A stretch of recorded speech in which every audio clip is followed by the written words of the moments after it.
Ardeth Wood, a stunning 27-year-old, was not only beautiful, but also exceptionally intelligent. She was on the path to earning a doctoral degree in philosophy from Waterloo University, while simultaneously working as an editor for a philosophy journal. Ardeth's dream of becoming a professor was about to come true. The summer of 2003 arrived. Ardeth decided to spend her vacation visiting her family in Ottawa, Canada. She had a wonderful time with her loved ones, going on walks together and cooking at home. On the morning of August 6th, the young woman went for a run. When she returned, her thoughtful parents were already waiting for her with a delicious breakfast dessert. It was a warm and sunny day, so Ardeth decided to go for a bike ride. Her brother kindly allowed her to borrow his bicycle. The girl promised to be back in a couple of hours. That day, her mother planned to go shopping before lunch, awaiting her daughter's return from the ride. Ardeth loved cycling along the picturesque route through the forest, past the river and cliffs. This trail was popular among local cyclists. It was always peaceful and safe here, but not this time. 27-year-old Ardeth never came home. Her mother was worried about her, and then a heavy downpour started. The woman understood that her daughter wouldn't be riding in such weather, but time passed, and she still wasn't back. The family set out to search, assuming the girl might have fallen off her bike and needed help. Bike paths wound through the entire city, and they didn't know which direction Ardeth had gone this time, so her relatives searched all over town. Their efforts were fruitless, and when it got dark, they went to the police. Due to the bad weather, the search was postponed until morning. The next day, there was no news about Ardeth. One of the largest search operations in Ottawa's history began. It involved rescuers, police officers, dog handlers with their canines and helicopters. In total, about 1,000 people, including numerous volunteers. Ardeth's family actively participated in the search, posting flyers with the girl's photo all around the city. But the first few days yielded no progress. The police turned to the public for help. Soon, a call came from a local resident. She said that on the day of Ardeth's disappearance, she was in the forest on the bike path and saw a creepy guy with a bicycle there. The witness described him as a young man with a pleasant appearance, well-dressed, but behaving extremely suspiciously. His conduct was frightening. It turned out the stranger had tried to push the girl off her bike and drag her into the bushes. Fortunately, other people appeared on the trail. The perpetrator fell behind, and she managed to escape quickly. After this incident, she no longer felt safe on walks and stopped cycling alone. According to the girl, it happened in an area called Green Creek. She suggested that the stranger might have attacked Ardeth as well. The eyewitness was invited to the police station to create a composite sketch. She described the suspect as a young man, 30 years old, light-skinned, dark-haired with a beard and glasses, pleasant-looking and athletically built. The sketch was shown to Ardeth's family, but they didn't recognize anyone familiar to the missing woman. Many men wore similar glasses and beards at the time, so suspicion could fall on anyone. The investigators decided not to publish the portrait in the media, fearing a wave of false calls. The police constantly asked local residents for help, showing Ardeth's photo. Law enforcement was confident. Such a bright, beautiful girl with a memorable appearance couldn't have gone unnoticed. Someone must have seen her and could provide a lead. This assumption proved true. 16-year-old Laura called the police. She said that on the day of the disappearance, while riding past on her bicycle, she saw Ardeth on the bike trail. The missing woman was sitting on a rock, seemingly resting. When Laura rode further, she heard a scream. Turning around, the girl saw Ardeth arguing with some guy. Laura didn't know what to think. Maybe it was just a lover's quarrel. Ardeth wasn't calling for help, and then she went into the woods with that man. Laura wanted to find out what was happening, but got scared. Seeing the approaching storm, the 16-year-old witness hurried home. As she was leaving, she thought she heard someone screaming. The police invited Laura to the station to show her the composite sketch of the stranger. She recognized him. According to the girl, it all happened around 1 p.m. in the same place, Green Creek. Later, the police received several more calls from girls who had encountered this creepy guy on the trail. He attacked them, but the victims were lucky to escape. One woman's call particularly stood out. She recounted how an attractive stranger approached her during a walk. They had a pleasant conversation, but suddenly his behavior changed drastically. The men started grabbing her, but the woman managed to push the attacker away with her bicycle and quickly flee. She didn't even look back, afraid he would catch up. After returning home, the woman told her family about the incident and warned her loved ones to stay away from that place. Oddly, none of the girls who were attacked reported it to the police. The search for Ardeth concentrated around the creek area. Soon, her bicycle was found, indicating the police were on the right track. Meanwhile, the investigators received another call that became a breakthrough in the case. A man, without giving his name, reported an unpleasant incident in the forest. A terrible accident. Allegedly, he didn't want to harm Ardeth or take her life. Confused, he decided to get rid of the body. The stranger carried the girl across the creek, dug a small pit and buried her there, covering the grave with branches. Then he hung up. The police managed to trace the call. It was made from a phone booth 20 minutes away from Ottawa. Law enforcement rushed there, hoping to find witnesses or lift fingerprints or DNA from the receiver. But disappointment awaited them. Someone had thoroughly wiped the handset. Neither eyewitnesses nor surveillance cameras could be found. The search for Ardeth continued in Green Creek. Dogs trained to detect the smell of corpses arrived at the scene.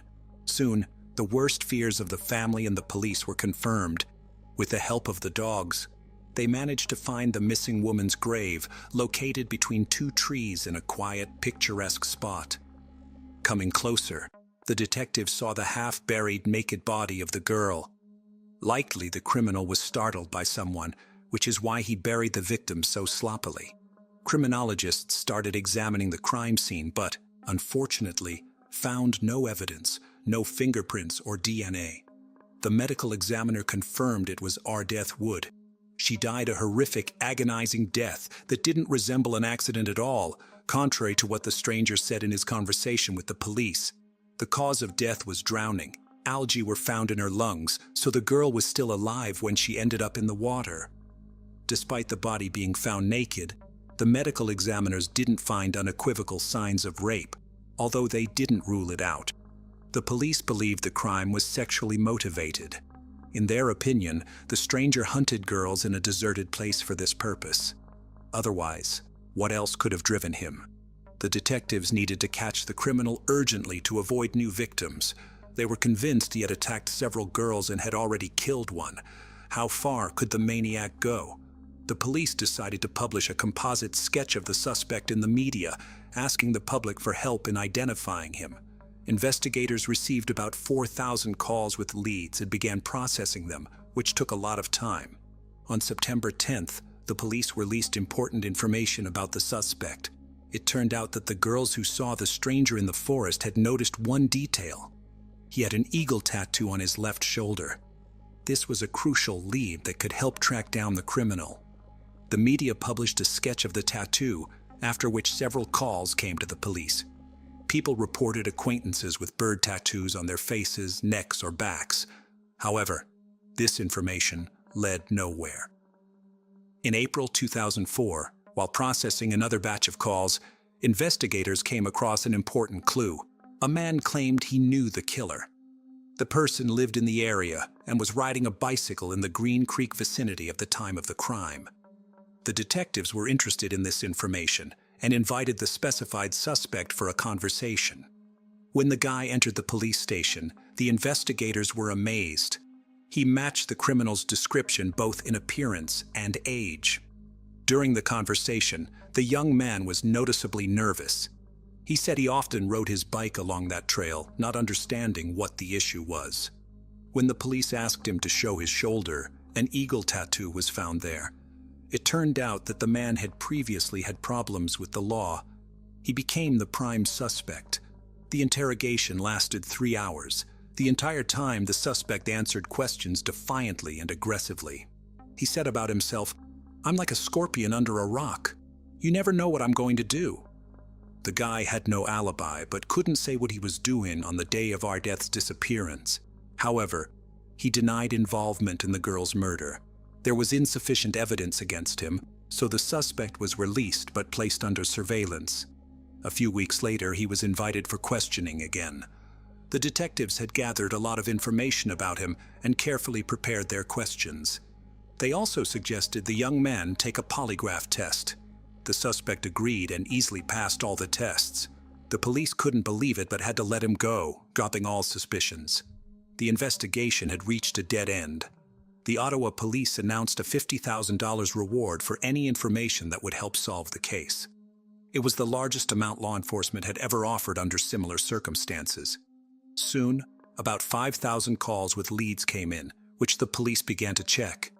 One portion of information mentioned the name Christopher Myers, which caught the investigators' attention. It turned out he had previous convictions for selling prohibited substances. Colleagues described 25-year-old Chris as a quiet, non-confrontational, and even inconspicuous guy who worked as a janitor. His face was remarkably similar to the composite sketch of the suspect. Moreover, he had the same beard. The police were delighted, thinking they had finally found the right man. But it turned out Christopher had an alibi for the day of Ardeth's disappearance. The landlady of the apartment he was renting claimed that on August 6, 2003, the young man was at home in the morning and then went to work at a restaurant. This surprised the police because a year had already passed. How could the woman remember the details of that day so clearly? Another problem arose. Christopher didn't have an eagle tattoo on his shoulder, although witnesses insisted they had seen this tattoo on him. Maybe he had it removed. The detectives were convinced this was the person they needed and had to prove it. A few weeks later, another similar attack occurred. In the evening, a girl who closely resembled Ardeth was walking alone across a bridge when she heard someone walking behind her. Turning around, she saw an attractive man on a bicycle.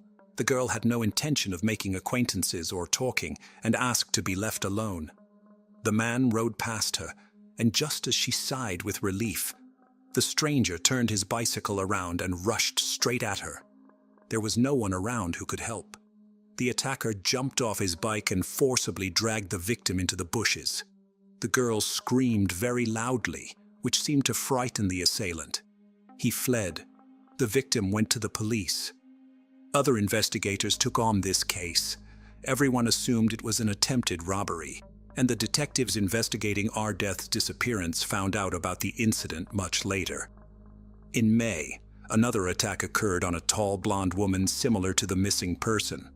The girl was returning late in the evening from a party when a stranger approached her and tried to strike up a conversation. She asked to be left alone. Then he started asking for help, claiming he was lost. The girl explained where he should go, and he left.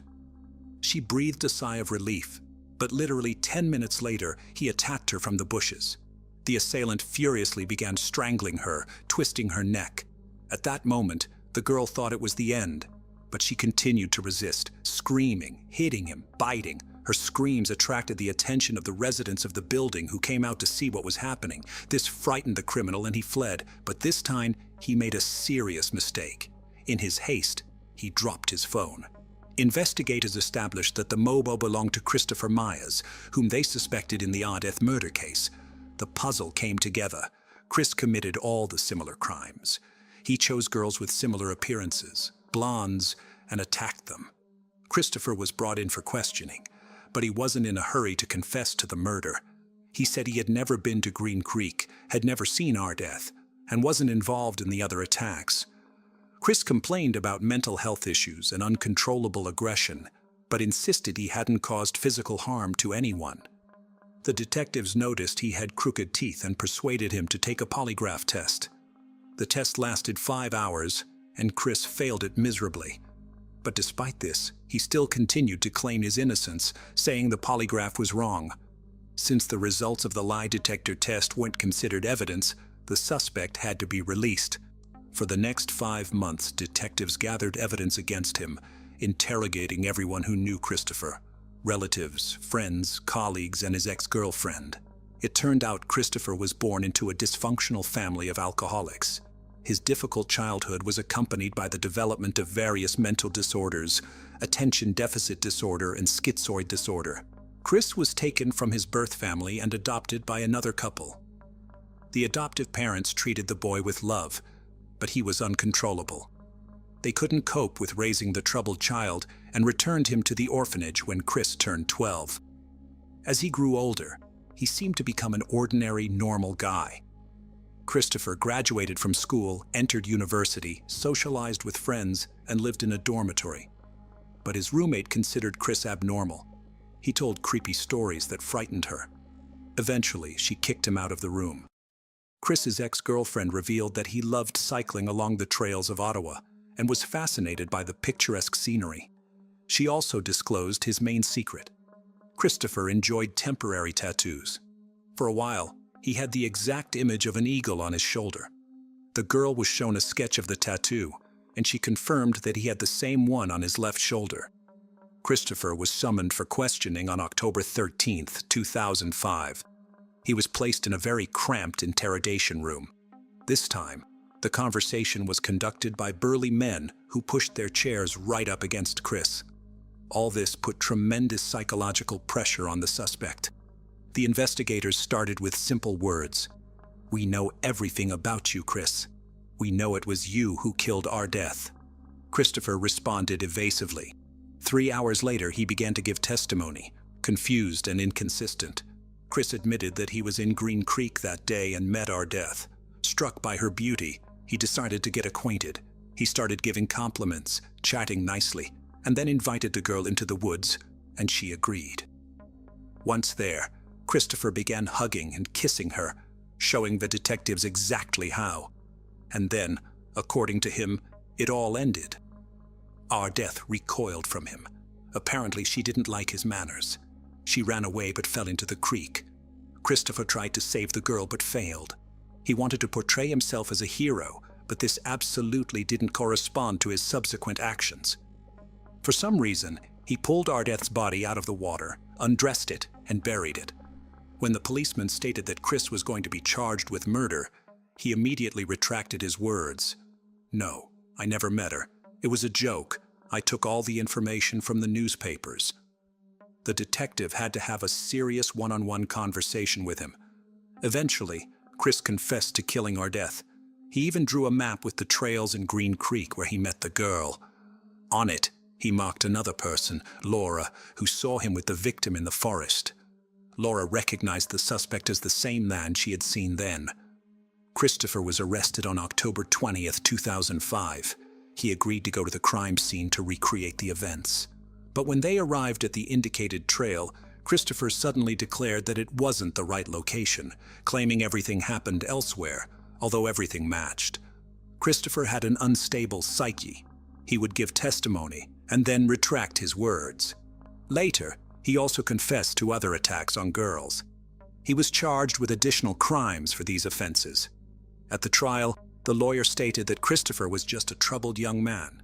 At first, the accused denied his previous confessions, but later, on the advice of his defense attorney, he decided to make a deal with the investigation and plead guilty. On January 8, 2008, 5 years after the murder, the defendant confessed to the crime but refused to disclose the motives and details. Later, he also admitted to the other attacks. The prosecution believed that on that day, Chris wasn't on the forest trail by chance. He was stalking his prey like a hunter. He attacked several girls who were lucky enough to escape. The likely motive was sexual assault. Ardeth was unlucky that day. She was Christopher's type, an attractive blonde. He tried to get acquainted with her, but something went wrong, and an argument broke out between them, which was overheard by a teenage girl riding by. Under some pretext, the killer managed to lure Ardeth into the woods. There, he attacked her, started undressing her, intending to rape her. To save herself, the girl ran away and jumped into the creek. Chris rushed after her, caught up, and drowned her, then buried the body. The victim's parents agreed with the prosecution's version. According to them, Ardeth was a good swimmer and couldn't have drowned in the creek. In their opinion, the defendant deliberately drowned the girl. However, it remained a mystery to them how Christopher managed to convince Ardeth to go into the woods with him. As part of the deal with the investigation, Christopher pleaded guilty to second-degree murder. He was sentenced to life imprisonment, with a right to parole only after 10 years. In 2020, he filed a relevant petition, but the commission rejected it, recognizing the high risk of repeated crimes against women. In 2007, a plaque in memory of Ardeth was installed on one of the centuries-old oaks in Green Creek Park. And in 2017, during a powerful thunderstorm, just like on the day of a murder, lightning struck the same tree. The oak suffered serious damage, and experts didn't believe it would survive. But a miracle happened. The mighty tree withstood. It still grows as a living monument to the girl who was killed nearby. Scott Dean Ponder was born on February 7, 1973, and was raised by his loving family, consisting of his mother Beverly Guy and his stepfather Terry Guy. From an early age, Scott showed interest in cars and motorbikes that was greatly supported by his parents, who wanted him to improve his riding skills. They even got him a racer's license when he turned legal. Young Scott started taking racing as a lifestyle, even participating at the Daytona Motor Speedway in Florida. His sharp skills and excellent racing earned him numerous admirers and turned him into a local hero in the town of Chesney. Scott was also very social and preferred to hang out with large groups. People also loved Scott's company. Scott started the idea of the superbike motorsports first at his grandmother's backyard in the late 1990s, where he would repair bikes. Slowly, he started to upgrade his shop to a one-garage building in 2001. He even decided to take in his best friend, Brian Lucas, as his co-partner in the business, and the two young men started to expand their business further. They signed up with Suzuki for a dealership, and their business grew unexpectedly in a short period of time. Brian, who used to work part-time at the starting of the business, decided to leave this job to become a full-time manager of the store. With their hard work and knowledge, the pair started attracting a lot of customers, and the business started to bloom. Even though they were salesmen, they took utmost care when it came to their customers' knowledge about bikes or racing in general. Scott's mother, who first visited the store occasionally, now started to pay regular visits. Soon, she took up the job of taking care of the accounting, payroll, cash drops, and other such work. With the trio, the business boomed, selling 100,000 motorbikes every month. Scott decided to attend an industry convention in Chicago. It was during this trip that Scott met his wife Melissa Brackman, a former homecoming queen from Stanford High School. They immediately clicked and started to enjoy each other's company, thus meeting up with each other often. As their relationship grew stronger, they decided to get married. Their love life, both before and after their marriage, mirrored that of a fairy tale where the love grew stronger every passing day. To complete their family, Scott and Melissa decided to have a baby, but unfortunately for them, none of their attempts were bearing any fruit. Frustrated, the couple sought medical attention and advice, and finally, after months of struggles, Melissa was pregnant with a little baby boy in October of 2003. With millions of sales in the very first year of business, Scott knew he had to expand his store even more. In order to do this, he required more hands on deck and decided to hire a new mechanic, Chris Sherbert. Chris was quite well known around town for his skilled use of the wrench that attracted Scott towards him. The four of them, Scott, Everly, Brian, and Chris, became a sort of a dream team, and their business started to gain attention even outside the small town of Chesney. Everything was going perfectly for the young and talented Scott Ponder until the arrival of his doomsday. Living such a perfect life, Scott never imagined his happiness to be cut short, but this was what happened on November 6, 2003. It was a normal day with not a cloud in the sky, and the sun was beaming, but it was not the case at the Superbike Motorsports. Scott and the others started their day at the shop like any other. There were few customers browsing items in the store. One of them was Kelly Sisk, who had his 4-year-old son with him. He was going to buy a go-kart for his family, and after paying for it, he hung around in the shop for a little while longer. Brian actually had the day off because he was paying to go on a holiday with his family, but he was called in by Scott because there was a customer who said that the bike was not tended to as they promised. Brian came to the shop and immediately started to work on the customer's bike. Scott was tending to another customer when Beverly came by after taking Scott's cancer-stricken grandmother to chemo.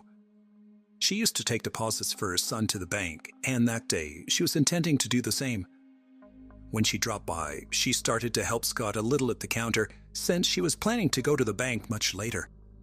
At around 2:30 p.m., Scott's friend Noah Lee called the shop. Beverly answered the phone and he asked if he could stop by the shop, and it would only take him 7 minutes for him to reach the shop, to which Beverly agreed. The conversation was short, and after putting the phone back down, Beverly decided to use the bathroom. In the span of 7 minutes, all 4 people in the shop, Scott, Brian, Beverly, and Chris, were savagely shot to death in the Superbike Motorsports premises.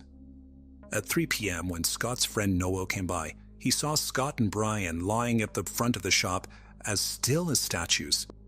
At first, he felt they were playing a trick on him.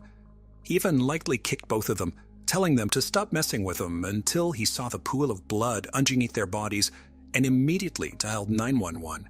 Police and paramedics immediately rushed to the scene. After all, it was the first ever quadruple murder in such a small town like Chesney. The news of the homicide spread like wildfire, and not only the victims found late, but a dozen other people gathered at the crime scene in order to catch a glimpse. The police wasted no time and immediately started the investigation. They found mechanic Chris's body at the back of the shop. It was bent over as if he was working on a bike right before he was robbed of his life. Next, they found Beverly's body inside the shop, right in front of the bathroom. The police believe she was ambushed right when she came out of the bathroom. The police found Brian and Scott's bodies both lying at the front of the store. Brian's body was closer to the door near the sidewalk, while Scott's body was closer to one of the parked cars in the parking lot.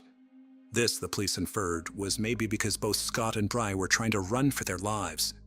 They went inside, probably on hearing the gunshots, and came face to face with the shooter.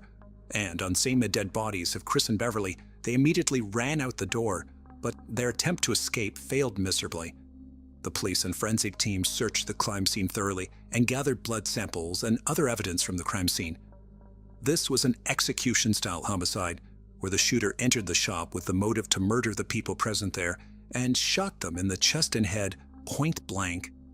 Scott's wife Melissa got a call about the shooting and immediately rushed to the scene.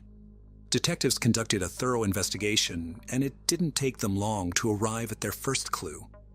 From the statements made by a few passerbys in the area at the time of the murder, they declared to have spotted a couple loitering near the shop.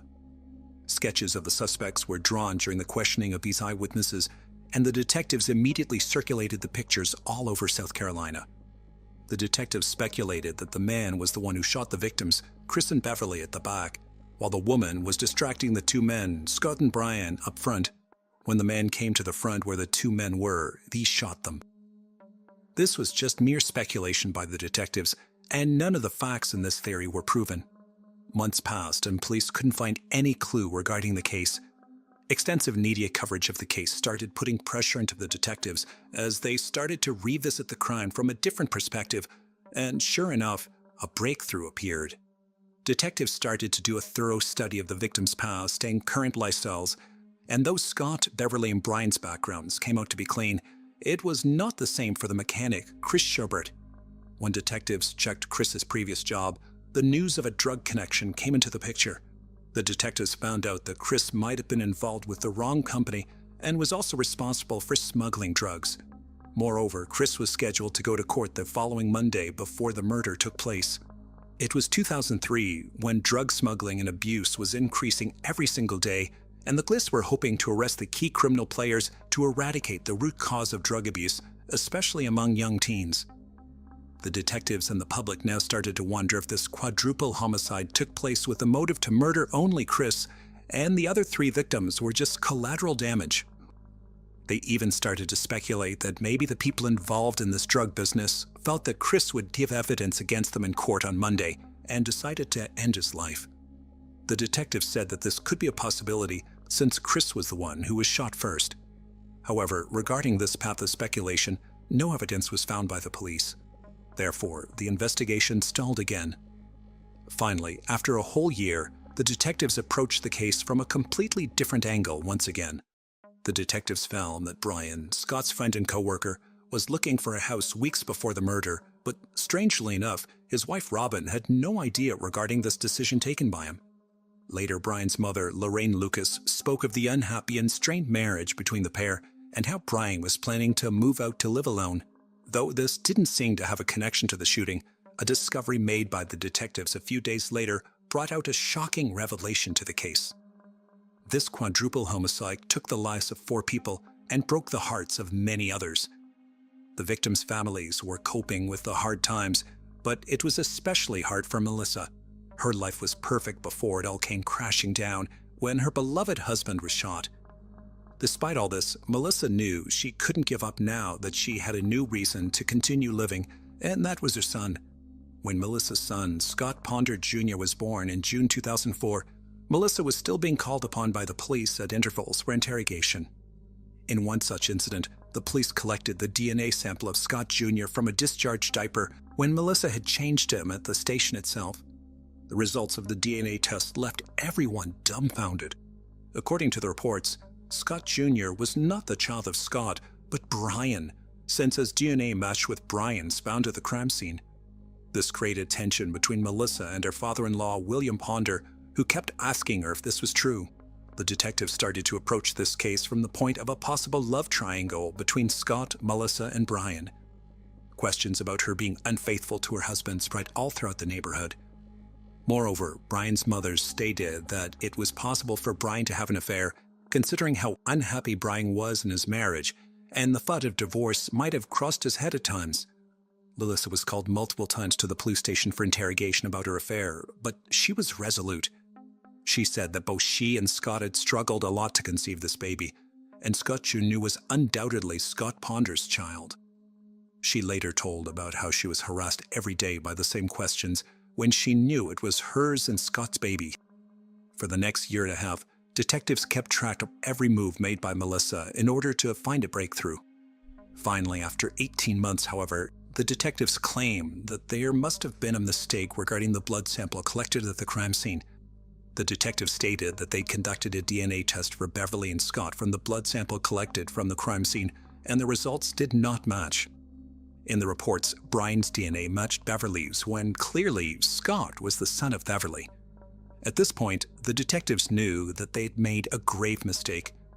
They put the wrong name in the blood sample of Scott and Brian collected from the crime scene, since both the bodies of Scott and Brian were lying next to each other. This cleared up all the accusations laid against Melissa. Disregarding the love triangle theory, detectives now started to link the case with another homicide, just 30 miles away, that had happened just 5 months before the Superbike Motorsports homicide. On May 16, 2003, the people of Greer, South Carolina heard the news of a triple homicide that took place in the Blue Ridge Savings Bank. Sylvia Holtz-Claw was on duty that day, though she had a day off. Soon, a local couple, Eb and Maggie Barnes, visited the bank. At around 1:30 p.m., a 911 call went through to the Greer Police Department regarding a shooting that had taken place in the Blue Ridge Savings Bank, where Sylvia, Eb, and Maggie were shot to death. Just like in the Superbike Motorsports, the shooting happened in broad daylight with no witnesses available. When police checked the CCTV footage, they saw a red car that was driving to the bank at around 1:24 p.m., and it was seen again when it was driving back from the bank 3 minutes after the incident. Coincidentally, a similar red car was spotted during the quadruple homicide at the Superbike Motorsports. Detectives started to hunt down the right car and found a clue that it was stolen by 39-year-old Emerson Wright from a rental lot days before the homicide.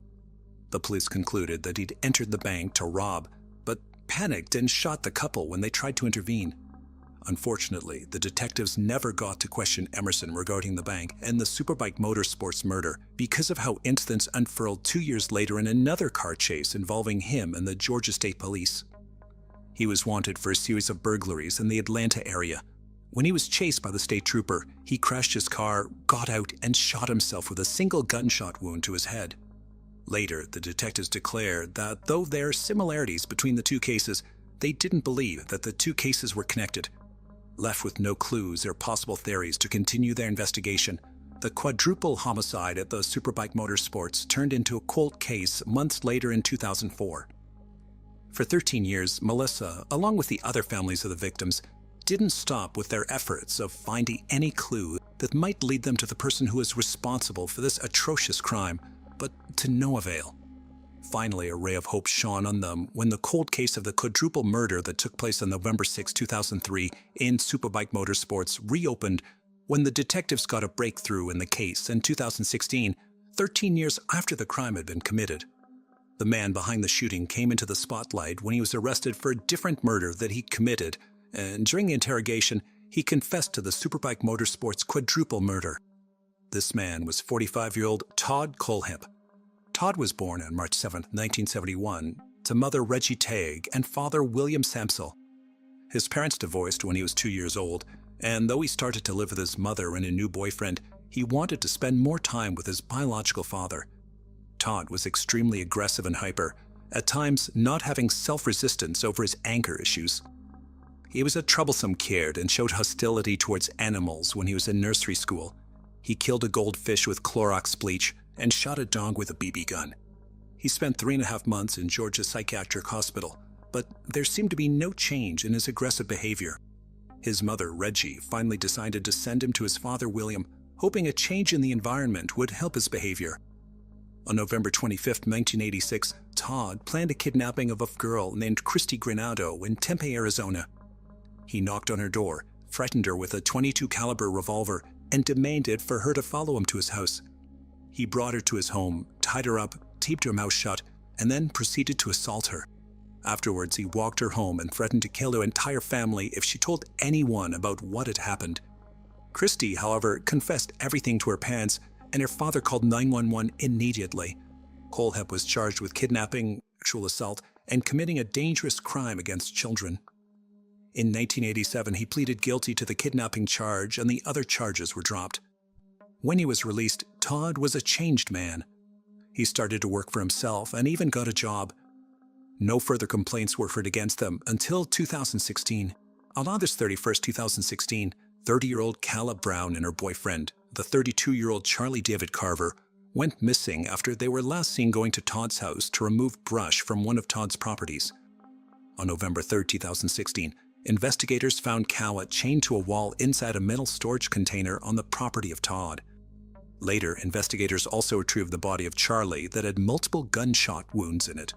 Calla told the detectives that Todd shot Charlie and took her chained up. He would always assault her in a barbaric manner and threatened her not to find ways to escape. Todd was immediately arrested by the police and taken in for questioning. During this arrest, Todd confessed to being the person behind the shooting that took place at the Superbike Motorsports 13 years earlier. When Todd was called in for the interrogation on November 5, 2016, he started to tell the detectives everything that happened on November 6, 2003. He didn't confess out of fear or guilt, but merely as if recalling a memory.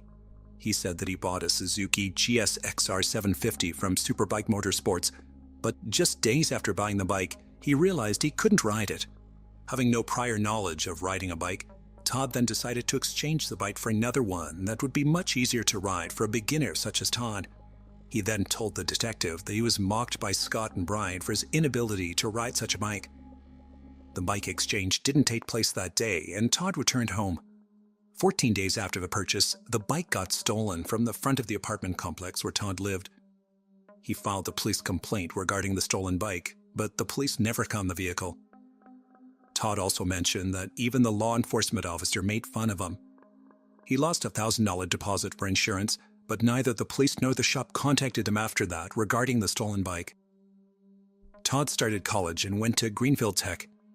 His attraction towards bikes never faded, and soon he found himself going back to the Superbike Motorsports once again. He told the police that when he was browsing through the bikes in the shop, both Scott and Brian were giving negative remarks about him. Since then, whenever Todd visited the shop, the two men would mock and laugh at him. One day, he decided to take a Beretta 92 FS with him when he went to the shop. He waited for the customers to leave, and the shop was left with only Scott, Brian, Chris, and Beverly. Todd savagely shot all the victims to death. Though later he added that Beverly was not a target. She was just in the wrong place at the wrong time. Hearing the confession made by Todd gave the victims' families the long-drawn justice and the closure that they were seeking for the past. Later, Todd also confessed to have killed 3 more people who were Johnny Joe and Megan Lee Coxey and Charlie David Carver. These 3 victims also died due to gunshots fired by Todd Colhip. In the case of Todd Colhip, even though it was a serial killer case, there was no trial that took place. Instead, prosecutors spoke to the families of those he'd murdered as well as to the survivor and decided to give him a plea deal instead of taking him to trial, where the state offered Todd life without the possibility of parole, which he accepted only 7 months after his arrest. Todd was sentenced to 7 consecutive life sentences on May 23, 2017. In addition, he was sentenced to 30 years for assault and 30 years for kidnapping. Not having a trial did not give the satisfaction to the victims' families regarding the justice that was needed to be served. It also angered the general public.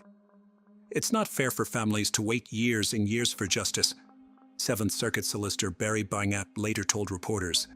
But Scott Ponder's wife Melissa said that she was finally relieved to get closure regarding her husband's death after all these years. All the family members and relatives of the victims came together to hold a candlelight vigil in remembrance of their beloved ones whom they'd lost to the hands of a serial killer. After 13 drawn-out years of pain and suffering, the victims' families were grateful to finally learn what exactly happened to their loved ones. In one interview, Scott's wife Melissa did state that the reason Todd gave for murdering Scott and the others didn't sit right with her, since she knew Scott well enough to know that he'd never make fun of someone and make them feel little in front of him. Nevertheless, she was grateful that justice had finally been served. The public was left disturbed by the lack of empathy and the casual behavior that Todd showed while being interrogated by the police or during his court appearances. They wanted Todd to receive the death penalty since he was a monster to society. Today's case was truly a twisted and disturbing one. In this episode, we'll discuss the events that occurred in 2014. 31-year-old Carly McBride disappeared under mysterious circumstances after visiting her ex-boyfriend's house. After receiving a missing person report, the police began an investigation. However, it took the authorities almost 2 years to answer the question, where did Carly disappear to? Carly was born on April 14, 1983, in the family of Steve McBride and Lorraine Williams. She was a cheerful and outgoing child with a close relationship with her parents. Growing up, Carly started experiencing more and more problems. She started abusing alcohol and illegal substances. Nevertheless, she made efforts to overcome these harmful addictions. In 2014, Carly was a 31-year-old woman that lived in Belmont, New South Wales, Australia. She was a mother of 2 children, 7-year-old son William and 3-year-old daughter Cadence. Carly's children were from different men, but I couldn't find any specific information about her relationship with her former partners. However, we know that Andrew Easton, Cadence's father, was one of the last people to see Carly. In 2013, Carly checked into a rehabilitation center to overcome her addiction to illegal substances. While there, she met Sale Kenneth Newson, the friendship with whom gradually grew into something more. From August 2014, Carly and Sale started spending almost all their time together. The couple had fights sometimes, but they seemed to be happy on the surface. On September 30th, 2014, Sale took Carly to Muswell Brook, where her 3-year-old daughter Cadence lived with her father, Andrew Easton. Carly came to stay with her for a few hours. She entered the house of her former partner at about 12:30 p.m. Sale didn't stay with her, but they agreed he would return in a few hours. However, when Sale came to pick up Carly, she was no longer there. Carly's ex-partner, Andrew Easton, said they fought, so Carly left. She planned to go to the nearest McDonald's, located about a 20-minute walk from Andrew Easton's house. Puzzled that Carly didn't call to tell him where she would be waiting for him, Sale started calling her himself. Since all attempts were unsuccessful, Sale drove towards McDonald's, where she allegedly planned to go. Along the way, he looked around, hoping to find Carly sitting somewhere waiting for him. He suggested her phone was dead, but Carly was nowhere to be seen. She wasn't at McDonald's, where she supposedly went, or anywhere near it. Sale drove around the streets of Muswell Brook for a while, but it was in vain. Carly seemed to disappear into thin air. When she didn't return home to Belmont that evening, Sale contacted the police. The detectives asked him the details of what had happened. It would be exactly the same thing every time. I would drop her off, she would get out and go to the front door, she would have her daughter in her arms and turn around and wave me off, Newson said. She would ring me twice and text me twice every visit to let me know she was okay. But on that day, I dropped her off about 12:30 p.m. and things were just different, and I didn't hear from her again. Not a thing. I texted her, I called her, but the phone just rang out. Newson said he turned up at the house about 4:30 p.m. as usual to pick up Carly, only to be told by her ex that she had left after an argument earlier that afternoon and headed on foot towards a McDonald's restaurant about 1 mile away. Undoubtedly, the following question arose. Did Carly leave her ex-partner's house, or Andrew Easton was hiding something? His story suggested he was the last person to see her. However, no other witnesses could confirm that Carly really left his house. Police interviewed neighbors and people living along the route Carly would have taken if she had gone to McDonald's.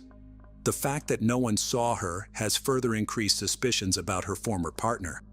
Unfortunately, no surveillance cameras near Andrew Easton's house could confirm or deny his words about Carly leaving around 2 p.m. After reviewing the recordings from the surveillance cameras at McDonald's, the investigators found no evidence she was ever there. Police searched fields behind a nearby residential area for clues. However, a chief investigator of this case said nothing particularly remarkable had been found, adding that the investigation would continue. They urged anyone with information about the disappearance of Carly McBride to contact the police department. She was last seen wearing blue jeans, sandals, and a yellow t-shirt, and she was carrying a tan handbag. After obtaining a search warrant, the police examined the house where Carly was seen last. A group of police officers went there, hoping to find clues that could shed some light on what happened to the mother of 2 children. But after searching Andrew Easton's house, the police did not find new clues. Nothing there indicated that someone committed a crime in that house. However, investigators did find something suspicious. They discovered Carly's Facebook account got deleted a few hours after she vanished, before the official report of her disappearance. This mysterious deletion of her account on a social network raised a lot of questions. Are the account deletion and Carly's disappearance somehow connected? Was she the one to delete her account, or did someone else do it? Why was the account deleted? Perhaps the Facebook messages could tell about what happened, and that's why someone deleted the account.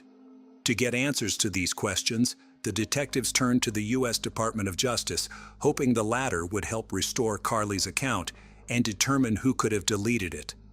Facebook data analysis is done at the company's headquarters in Menlo Park, California, but Sergeant Wright said Ms. McBride's Facebook friends could help New South Wales police. We're asking if anyone may have been in contact with Carly via Facebook or any other social media in the days leading up to her disappearance, if anyone noticed anything unusual, if they could come forward and let us know, he said. Given the timing of the Facebook page being shut down, and in the context of the disappearance, we think it's hugely suspicious, but it's also something that could hold some vital information about what happened to Carly. Carly's parents didn't believe their daughter had just fled to start a new life. Close friend and flatmate Carly Smith said nothing appeared out of the ordinary as she spoke with Carly on the phone as she traveled to Muswell Brook. She was so down to earth. I would call her a free spirit. She was easygoing. She just loved life, Miss Smith said. She was always there for her friends. If you were having a bad day, she just knew, and she would be in contact. And she also made a plea. We all wake every day not knowing what happened, not knowing where she is, she said. You have to have a conscience. Come forward with some news. Just give us something. The police thoroughly searched the area where Carly was before her disappearance. The search included dogs, police divers examining the Hunter River and its surroundings, and aerial and trail bike patrols. And yet none of this helped to find any traces of Carly McBride. Months passed, but the investigation did not bring any results. Carly didn't leave any digital footprints. After she disappeared, she never turned on her phone. Her social media accounts were inactive, and she did not use bank cards.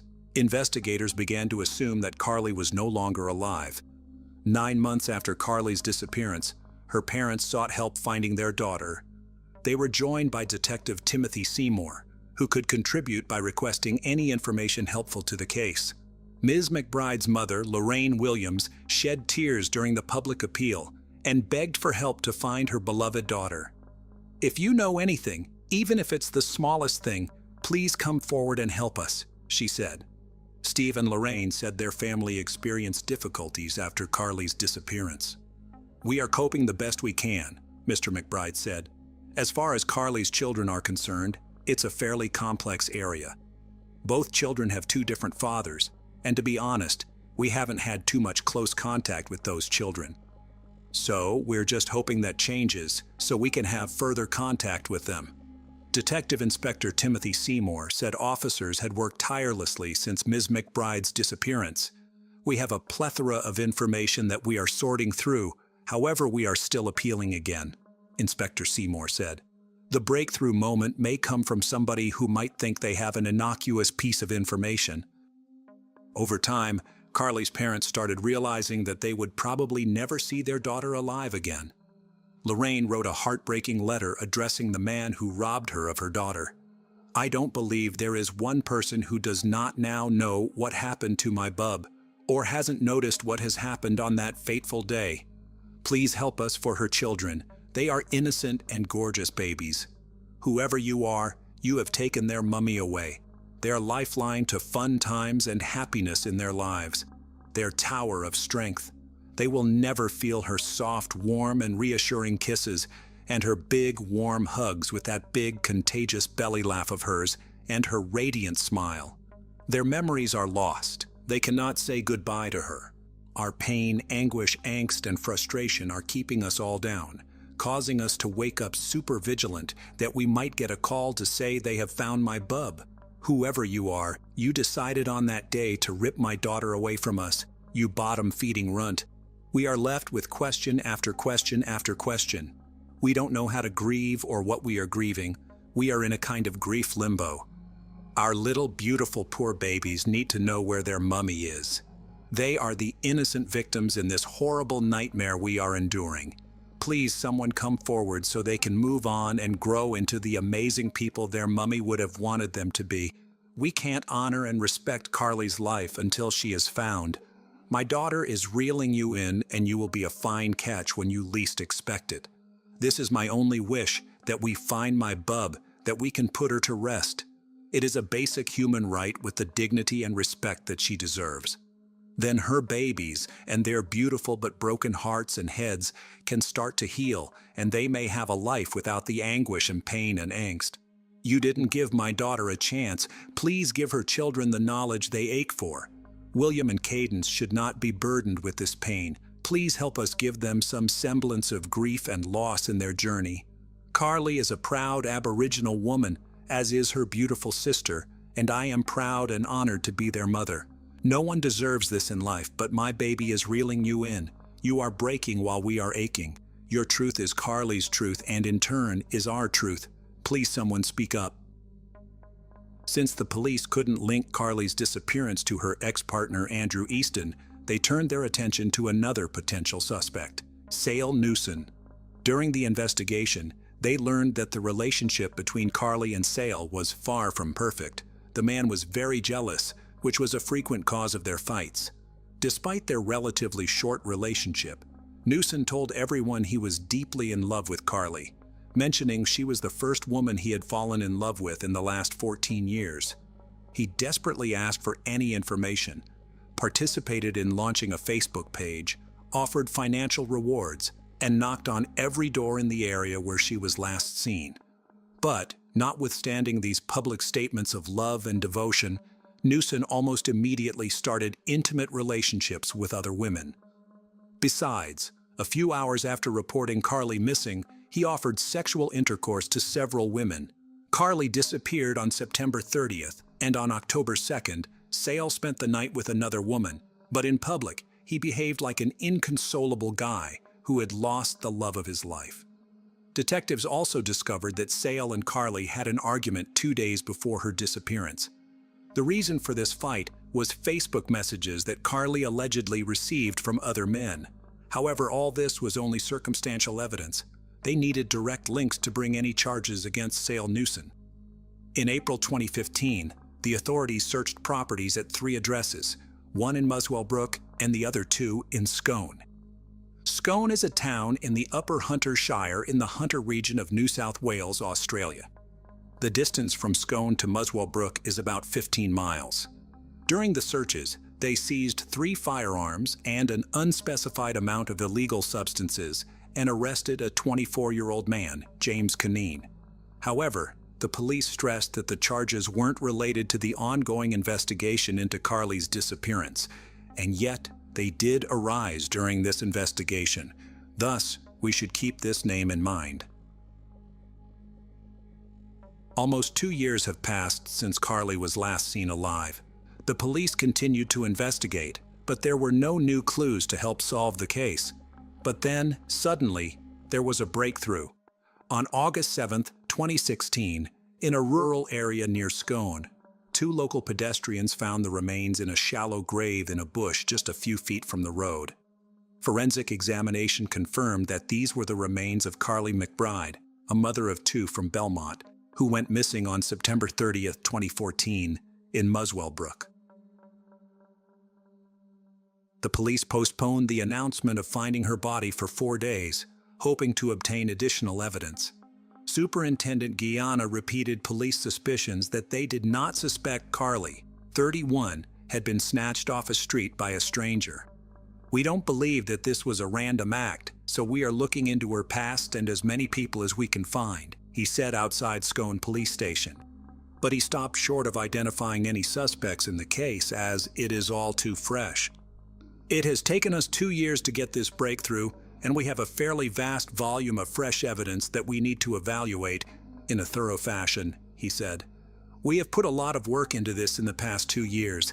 The team here is pretty keen to solve this for Carly's family, and we have got so much new evidence now that it is going to take a lot of work, but we are well into it," he said. The heartbroken parents have told through tears of their desperate need for answers. "Please come forward with anything, anything," Lorraine sobbed. "We still need to know who did this to my baby."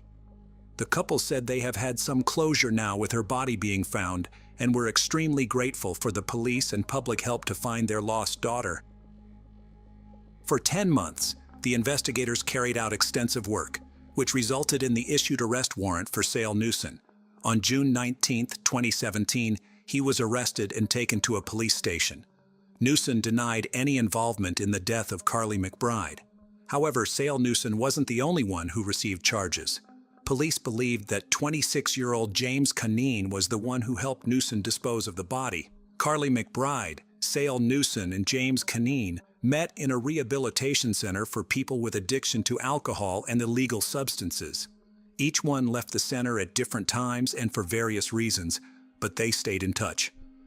The trial of Sale Newson began in August 2018 and protracted for several years because the police had only circumstantial evidence. Prosecutors alleged that Newson met with Carly after she left her ex-partner's house, struck her several blows to the head and back in a jealous rage, and threw her body away. Forensic experts have determined that Carly McBride died from multiple blunt force trauma. She suffered 23 fractures to her skull, 13 fractures to the torso, and spinal and rib fractures. The judge said Carly McBride suffered blunt force at the hands of Newson before she died. Judge Urace also noted how Newson had told interviewing police he was a skilled mixed martial arts fighter. His main sport was Thai boxing. "I had 20 fights and 20 wins. I trained alongside world champions, but when I got really good, I got too old," he told police. "I find the cause death was severe trauma to the brain due to a high degree of force to the deceased's head," the judge said. "I am satisfied the offender caused death by the use of fists or feet or both or the use of objects." While searching Newson's house, police found the map in a shoebox under the bed. This map contained a drawn circle around the towns of Muswell Brook and Scone. Carly's remains were found exactly in this radius. That map also had the numbers 1, 2, and 3 written on it in locations outside Muswell Brook, with Senior Constable Mohini giving evidence that the first 2 numbers marked the location of point-to-point cameras. After the police found Carly's remains in 2016, Newson called her father, Steve. During the conversation, Newson mentioned that the found skeleton was missing hand bones, and yet the police never disclosed this information. The only people who knew about it were the police, Carly's parents, and the Department of Forensic Medicine at the John Hunter Hospital. As the authorities believed, Newson knew about it because he was familiar with the crime scene, and he was the person who left Carly's body where they found it 2 years later. Moreover, the clothes on Carly's remains matched the ones she wore on the day of her disappearance. It suggested she died shortly after leaving her former partner's house. The police couldn't find her purse and phone. When police searched Newson's mobile phone, they discovered he had deleted Google location services between September 18th and October 2nd, 2014. During the trial, the investigators learned that the photo of Carly, which Newson took on the way to Muswell Brook and later used in missing person flyers, was edited and cropped even before the police received the report of Carly missing. When the search for Carly began, Newson offered a $20,000 reward for information about her whereabouts. However, his bank account showed he was broke, which meant he offered the reward only because he knew no one would ever find her. Thus, he wouldn't have to pay. Newson injected himself into the police investigation from the start, trying to deflect suspicion onto others and attempting to get information about where police and other emergency services would be searching. He also conducted a canvass of the neighboring streets searching for CCTV or witnesses, which police said was done not to find information but to suppress it and to determine if anyone had seen him intercepting Ms. McBride. And while volunteers and police searched for her around Muswell Brook and handed out missing person flyers, Newson was in Sydney, messaging friends about how he was driving an Audi R8.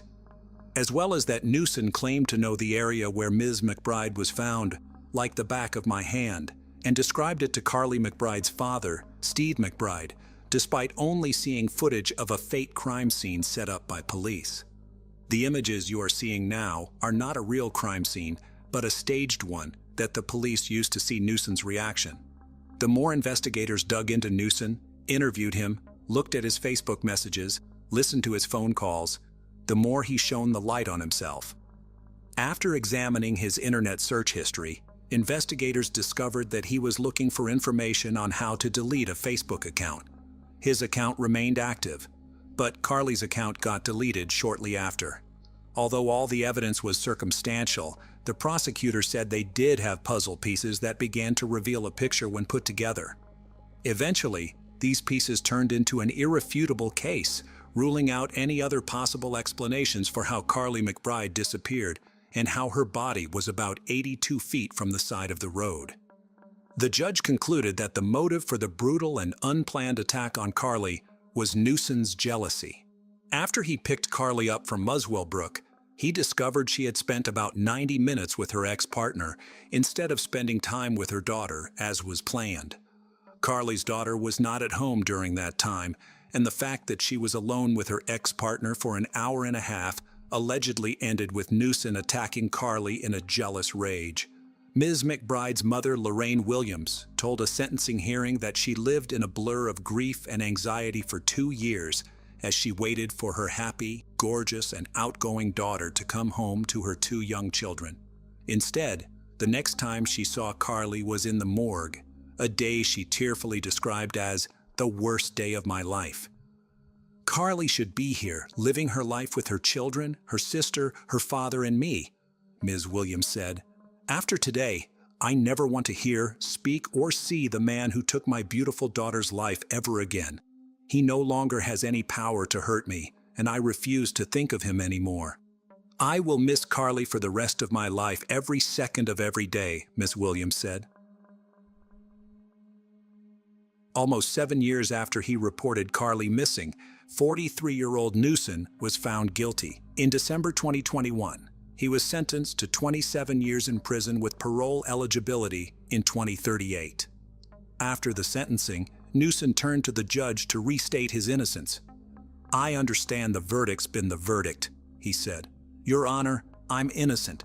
From the day I reported Carly missing to this very day, I've been compliant with the police, with the courts, with the jails, everything, and I've been found guilty of a crime that I did not commit. Someone out there has committed this crime and it wasn't me. It wasn't me, and now I've got a big struggle ahead of me to try and clear my name through the courts after this." James Cunning, who helped Newson dispose of Carly McBride's body, denied his guilt. However, in July 2022, A jury found him guilty too.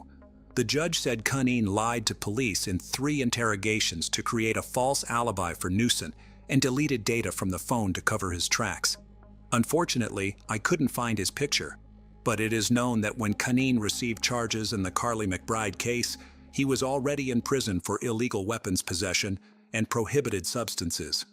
In November 2022, the 31-year-old Cunningham showed almost no reaction when he was sentenced to 7.5 years in prison with a 4-year parole period. After the trial, Carly's parents said that although justice had prevailed and no matter the verdict, nothing would ever return their daughter. Ashley Renee Lyons was born on July 21, 1985. She was the youngest of her parents' 3 children. A native of Scott County, she was a member of the Cedar Grove Baptist Church and a 2003 Scott County High School graduate in which she was very active in the FFA program. The letters FFA stand for Future Farmers of America. FFA is a dynamic youth organization that changes lives and prepares members for premier leadership, personal growth, and career success through agricultural education. Ashley's brother Chris was only a year older. They had a small car repair shop. They grew up repairing not only cars but also everything that has an engine. Ashley liked cars, especially the fast ones. But Bobby Gibson, Ashley's best friend, knew that cars weren't the only thing Ashley was interested in. She was in love with Roger McBeath. The teenagers in love broke up shortly after the prom but remained close friends. Even though they broke up, Ashley still thought Roger was the best. She was thrilled when she graduated high school, believing a better life awaited her. However, the lives of young people do not always turn out the way they plan. Ashley found out that she was pregnant, and the father of her child was Roger. She did not hide it from her family. Her whole family supported her, looking forward to the baby's birth. But January 7, 2004, changed the lives of many people. That day started perfectly, but ended tragically. At the doctor's appointment, Ashley found out that she was going to have a son. She was happy when she shared this news with her mom, Carol. She even chose a name and wanted to name her son Landon. Ashley couldn't wait to share this exciting news with everyone. After showing her mom the ultrasound picture, she took a shower and did her makeup and hair. Ashley told her brother Chris and her mom Carol that she was going to Lexington. If we look at the map, we can see that Lexington is about 20 miles from Stamping Ground, and Ashley would have gotten there in about 35 or 40 minutes. She said she had plans to meet Roger and his parents at a restaurant there. Ashley was going to show them the ultrasound picture. It was cold that evening, and it was expected to snow later. Ashley's mom, Carol, offered to take her car, but she refused, saying she wasn't going for long and would be back before the snow started. Recalling that day, Carol said that the last words she heard from her daughter were, "I love you, Mom. I'll be back soon." But unfortunately, that night changed the lives of the Lyons family forever. After dinner, they heard the phone ring in their house. Chris answered it and heard Roger's voice asking if Ashley was home. Chris replied that she had already left. Roger said he would not be able to meet with Ashley. He said he called her, but she didn't answer the phone. Chris assumed that Ashley had left her phone in the car and gone to the restaurant. Time passed, but no one could get in touch with Ashley. Her mother called her several times, but she didn't answer. It was already 8 p.m., but Ashley still wasn't home. But when she left, she said she wasn't going for long. At about 9 p.m., Carol called Roger's mother and said that Ashley had not returned home after meeting them at the restaurant. Roger's mother's answer surprised Carol and made her even more worried. She said they did not see Ashley that day because the meeting had to be canceled. Upon hearing this, Carol was horrified. If her daughter wasn't at the restaurant, then where was she? Carol had a bad feeling. After all, Ashley wasn't answering her phone. A lot of thoughts raced through her mind as she tried to figure out where Ashley was and if she was okay. Around 10 p.m., Chris and his father decided they couldn't just sit and wait and went looking for Ashley. They knew which restaurant Ashley was supposed to meet Roger and his parents at. When they arrived there, they didn't see Ashley's car. They searched for Ashley for several hours, but she was nowhere to be found. At some point, Chris decided to check out Scott County Park because he knew Ashley liked that place. She fed the ducks there all the time and often went there with Roger when they were a couple. Looking at the map, we can see that Scott County Park is about 10 miles from Stamping Ground. While driving around the park, Chris and his father saw a car similar to Ashley's. The car was running and had the lights on. As they got closer, they realized it really was Ashley's car. It's hard to imagine what thoughts they had at that moment. Chris ran to the car and saw that the driver's side window was down. Ashley was sitting in the car with her head down. She was wearing a seatbelt and was unresponsive. Chris opened the door and started shaking Ashley. He hoped she was just sleeping. But then Chris looked at his hand and saw blood. He immediately called 911. Unfortunately, by the time Chris called 911, Ashley was already dead and doctors couldn't help her. Soon after, Ashley's mom heard the worst news of her life. She couldn't believe Ashley was gone. While Ashley's family was overwhelmed with grief, the investigators arrived at the crime scene.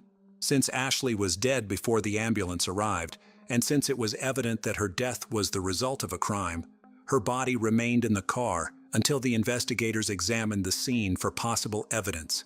The first thing they noticed at the scene was that the engine was running, the heater and radio were on, and the driver's side window was down.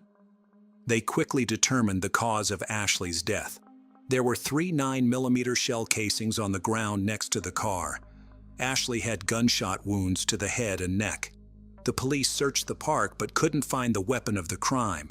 The fact that someone shot Ashley through the open side window of her car set a lock. It was chilly that night, and the fact that the window was down was suspicious. The position she was sitting in indicated that she was not trying to defend herself or escape. Putting all this together, the investigators concluded that Ashley knew the person who shot her. It was cold, and the heater in her car was on, which meant Ashley rolled down the side window when someone she knew approached her vehicle.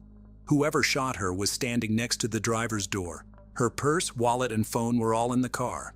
Therefore, the investigators immediately ruled out the possibility that it was a robbery. Inside the car, there were ultrasound pictures scattered around, and apparently, it was them that Ashley looked at in the last minutes of her life. She was 5 months pregnant, so the perpetrator took the life of not only Ashley, but also her son, Landon. Nothing like this had ever happened in Scott County before. Therefore, the community demanded that the police find the one who took 2 lives in such cold blood. The investigators learned from Ashley's parents that she planned to meet with Roger, the father of her child, on the day she died. They talked to Roger, and he was devastated by the death of Ashley and their unborn son. Roger admitted he and Ashley had their ups and downs. However, they were no longer a couple when Ashley found out she was pregnant. Roger was crying when he talked to the investigators. The man had no idea who could have done this to his ex-girlfriend and their unborn son. They brought him in for questioning. When asked about the events preceding Ashley's death, Roger told the investigators that they had planned to meet at a restaurant, but he had to cancel because he had other things to do. He wanted to tell Ashley not to come to Lexington, but she didn't answer her phone. He called her twice, but she didn't pick up. Therefore, Roger called her home, and Chris answered the phone. According to Roger, he asked to tell Ashley to call him back when she gets home. Roger's story matched what Chris had told the investigators about his sister's plans for that evening. When Carol found out that the police had questioned Roger, she did not believe that he could be involved in this crime. Carol said Roger was a nice guy. Their families were on good terms. When Roger had dinner at their house, he always helped clear the table. He got along well with Chris and was often at their home when he and Ashley were in a relationship. So, no one believed that Roger could be the one who took the lives of Ashley and Landon. While the investigators were searching for clues and a suspect, Ashley's family tried to figure out who could have done it. Carol found a diary in her daughter's room. In it, she wrote down her experiences. Reading the diary, Carol noticed that one name kept coming up in it: Dina Williams. Dina was the same age as Ashley. They went to school together and rode the school bus together. Ashley felt sorry for Dina because she grew up in a poor family and always wore the same clothes. There were rumors that her parents treated her badly and even beat her, and Dina confirmed them in conversations with her friends. At first, Ashley and Dina were friends, but as it turned out, Dina was jealous of Ashley and wanted to have everything Ashley had, including Roger. In her diary, Ashley wrote that she and Dina had several quarrels. From this diary, Carol learned something she didn't know about. She had no idea Ashley and Dina had problems in their relationship. Therefore, Carol started suspecting that Dina Williams had something to do with Ashley's death. After Ashley and Roger broke up, Dina wasted no time and immediately began dating Roger. And perhaps Dina was worried because Ashley got pregnant with Roger's baby. After all, she didn't want to share Roger with anyone else. Dina wanted him all to herself. Maybe this could have pushed Dina to do something that cannot be undone. Carol gave Ashley's diary to the investigators so they could analyze everything written there. Carol was sure that the key to solving this case was somewhere in the pages of this diary. When the investigators reviewed Ashley's journal, they also became interested in how she described her relationship with Dina. Thus, Dina Williams was taken to the police station. She denied any involvement in what happened to Ashley. Dina worked at a bank, and according to her, they had an office party on the evening when the crime occurred. So, she had an alibi. Dina did not try to hide her attitude towards Ashley from the investigators. She especially didn't like the fact that Ashley was pregnant. However, the fact that Dina did not feel anything about Ashley's death was not enough to bring any charges against her. So, the investigators let her go home after the conversation. Meanwhile, the results of the ballistic examination came in. The experts analyzed the location of Ashley's wounds, the position she was found in, and where the casings lay. The angle at which the bullets entered Ashley's body allowed them to determine the approximate height of the shooter. They believed that the perpetrator was about 5 feet and 10 inches tall. Dina Williams's height was around 5 feet and 5 inches, which meant it was unlikely that she was the one who shot Ashley. However, Dina had a twin brother, Thomas Williams, who matched the alleged height of the perpetrator. According to rumors, a few months before Ashley's death, Thomas had asked several people about how to cause a miscarriage. People also said that Thomas did everything his sister asked him to do. The investigators became interested in this and questioned Thomas Williams, but he denied everything, and there was no evidence indicating his involvement in the crime, so he was released.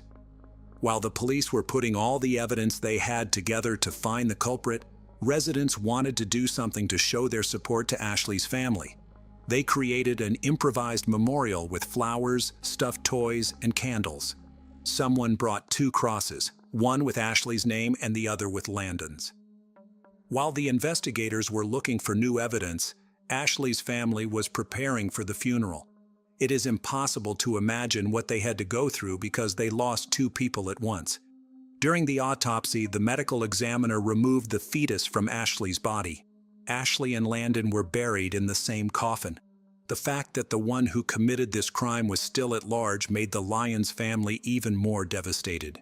For information that could help arrest the one who took their daughter's life, Ashley's parents put out a $3,000 reward that eventually went up to $5,000. People started calling the police and telling them what they thought might help the investigation. Soon after, they received a call from a woman whose house windows overlooked the park where someone shot Ashley. She reported that she may have seen the perpetrator. Standing at the window, this woman saw someone run out of the park and jump over the fence. Next, the person she saw ran up to a red pickup truck waiting for them with the engine running and got into the passenger seat. Moments later, the truck sped away. According to the witness, it was a red Chevrolet pickup truck. If the person the woman saw really had something to do with Ashley's death, then investigators had to look for not one criminal, but at least 2. After all, whoever was driving the red pickup truck could be an accomplice to the crime. Upon hearing about the red pickup truck, everyone who knew Ashley immediately realized who was behind it. Roger, her ex-boyfriend, the father of her unborn child, had such a car. The police immediately seized Roger's truck. They thoroughly searched it but found no evidence inside. Roger refused to talk to the investigators, and there was no evidence against him. However, knowing that at least 2 people were involved in the crime, the officers made an obvious conclusion. Who didn't like Ashley? Who wasn't happy about her pregnancy? Who would be happy if Ashley disappeared? Besides Roger, there was only one person who could wish for this, and this person was Dina Williams. That's why the investigators decided to have another conversation with Dina and her brother Thomas. They questioned Thomas first. During the first conversation with the police, Thomas denied everything, but now, having learned that the eyewitness saw Roger's pickup truck at the crime scene, he became more talkative. When asked if he knew who shot Ashley Lyons, he immediately replied without hesitation that it was Roger McBeath. Thomas Williams eventually made a deal with the investigation to secure a less severe sentence for himself. He confessed that he had given Roger the gun, and Roger was the one who shot Ashley. Thomas also told the investigators that after taking Ashley's life, Roger threw the weapon in Elkhorn Creek. It took a lot of time for the police to find the crime weapon, but the 6-hour dive search was successful. The ballistics examination confirmed that the gun the police found was the weapon of the crime. The investigators knew that it wasn't Dina who shot Ashley because she didn't match the height of the perpetrator. However, they questioned her again, and she confessed that she was the getaway driver on the evening when Roger committed the crime. The police arrested Roger McBeath, Dina Williams, and her twin brother Thomas. It became clear that Roger did not want Ashley to have the baby, but Ashley was happy. She wanted to become a mother, and her family supported her decision to have this child. So Roger came up with an insidious plan. He invited Ashley to meet him and his parents at a restaurant to lure her to Scott County Park. Dina Williams drove him there, and he walked up to Ashley's car with a gun in his hand. Seeing the father of her unborn child, Ashley rolled down the window and reached into her purse to get the ultrasound pictures. She didn't expect him to shoot her. By pulling the trigger 3 times, Roger took the life of both Ashley and his own son. Then he ran out of the park, got into the pickup truck, and told Dina to hit the gas. On the way, they made a stop and got rid of the gun, throwing it into the river. When it became known who was behind this crime, the residents of Stamping Ground were shocked. They didn't expect that someone they knew would be capable of such a brutal crime. Equally frightening was the fact that several people were involved in this. Roger McBeath pleaded not guilty. In preparing for the trial of McBeath, the authorities made a mistake, ultimately influencing the verdict. But I'll tell you about this at the end of the video.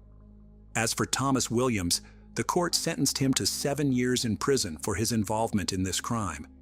In the plea agreement, Williams admitted he accepted $1,000 from Roger McBeath Jr. to injure Ashley Lyons in such a way that it would cause her to miscarry.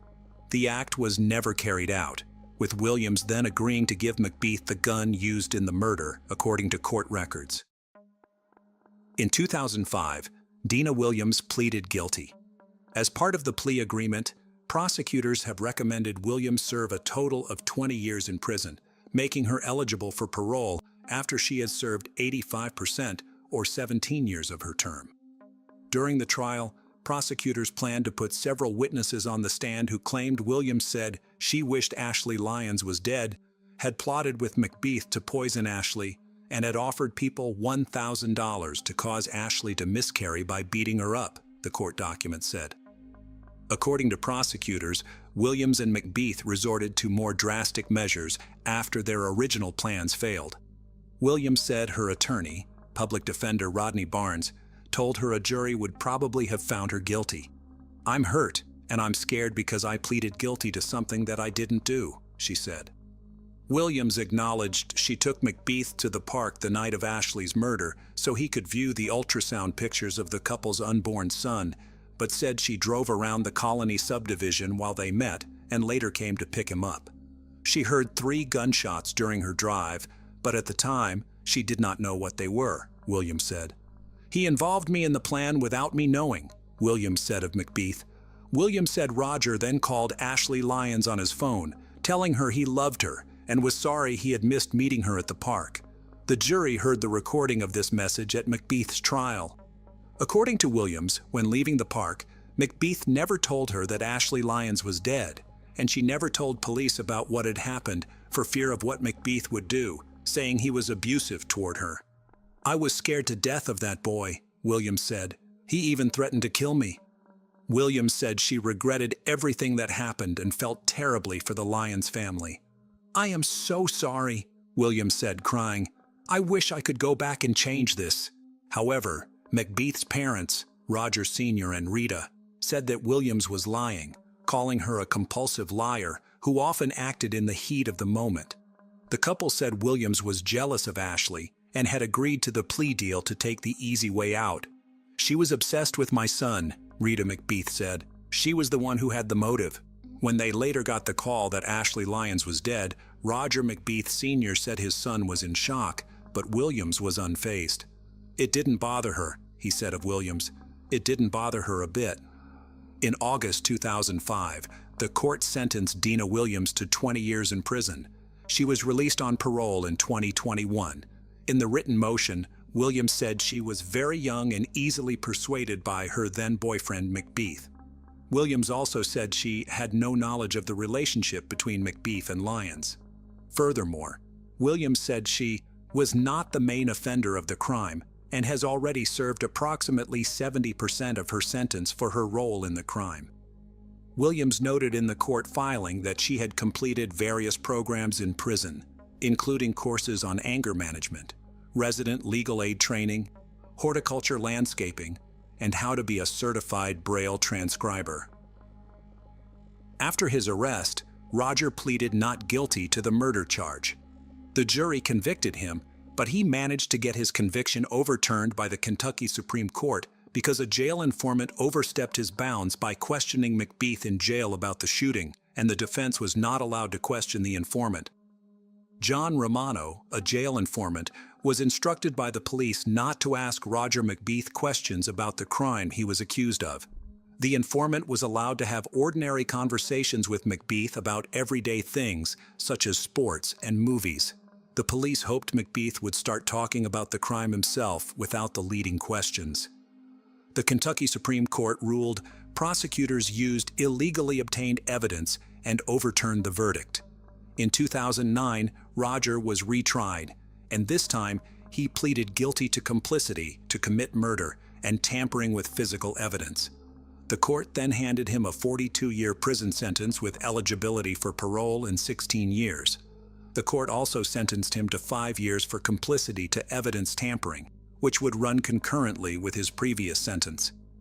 McBeath's parole hearing took place in December 2023.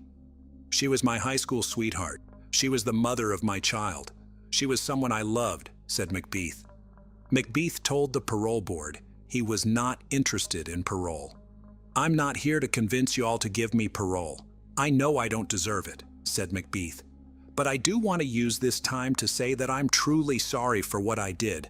I want to tell Ashley's family that I'm truly sorry for what I did, and there's not a day that goes by that I don't think about it."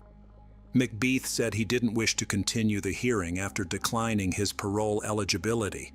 Thus, he is currently still in prison. In honor of Ashley Lyons, Scott County Park, where she died, now has the Angel Garden with ceramic angel statues.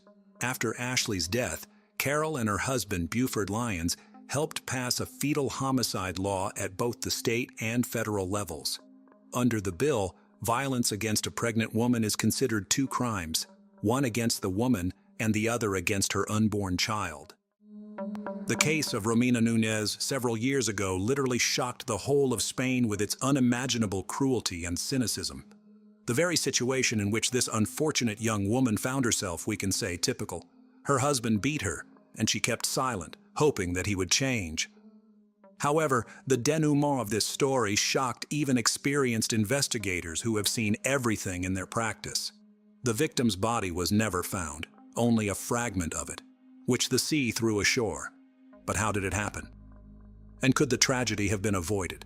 To answer these questions, you need to understand who Romina was and why she never dared to admit to anyone in what trouble she found herself. Who is Romina Nunez?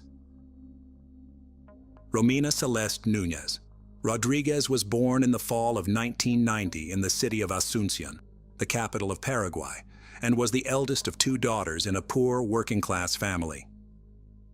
Parents separated when the girls were still young, so their mother, whose name was Miriam Rodriguez, had to raise the children on her own. The woman had to work several jobs at once because her ex-husband did not help them financially at all and did not show any interest in the fate of the daughters. When she was still a schoolgirl, Romina got a job in order to help her mother and younger sister somehow. At the age of 17, the girl began a romantic relationship with a guy whose name was Christopher. He wooed her beautifully. They made plans for a joint future.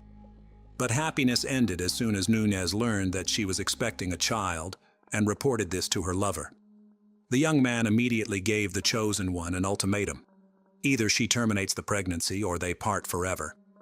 Romina deeply hurt the words of her lover, but after consulting with her parents, with whom she has always been very close, the girl decided to keep the child. Most of all, she feared that having had an abortion at such a young age will never be able to become a mother again, so there was only one way out. Christopher kept his word. He broke off all relations with the girl and was never interested in her fate and the fate of his child. Romina, at the age of 18, gave birth to a son whom she named Lucas. However, with the advent of a baby in the family, and so deplorable financial situation worsened even more. Money is catastrophically lacking. And Mother Romina had to now support a grandson, moving to Spain. Romina, depressed by the situation, she wanted to somehow correct the situation and help her family. But find a decent job with good pay in Paraguay, she still could not manage.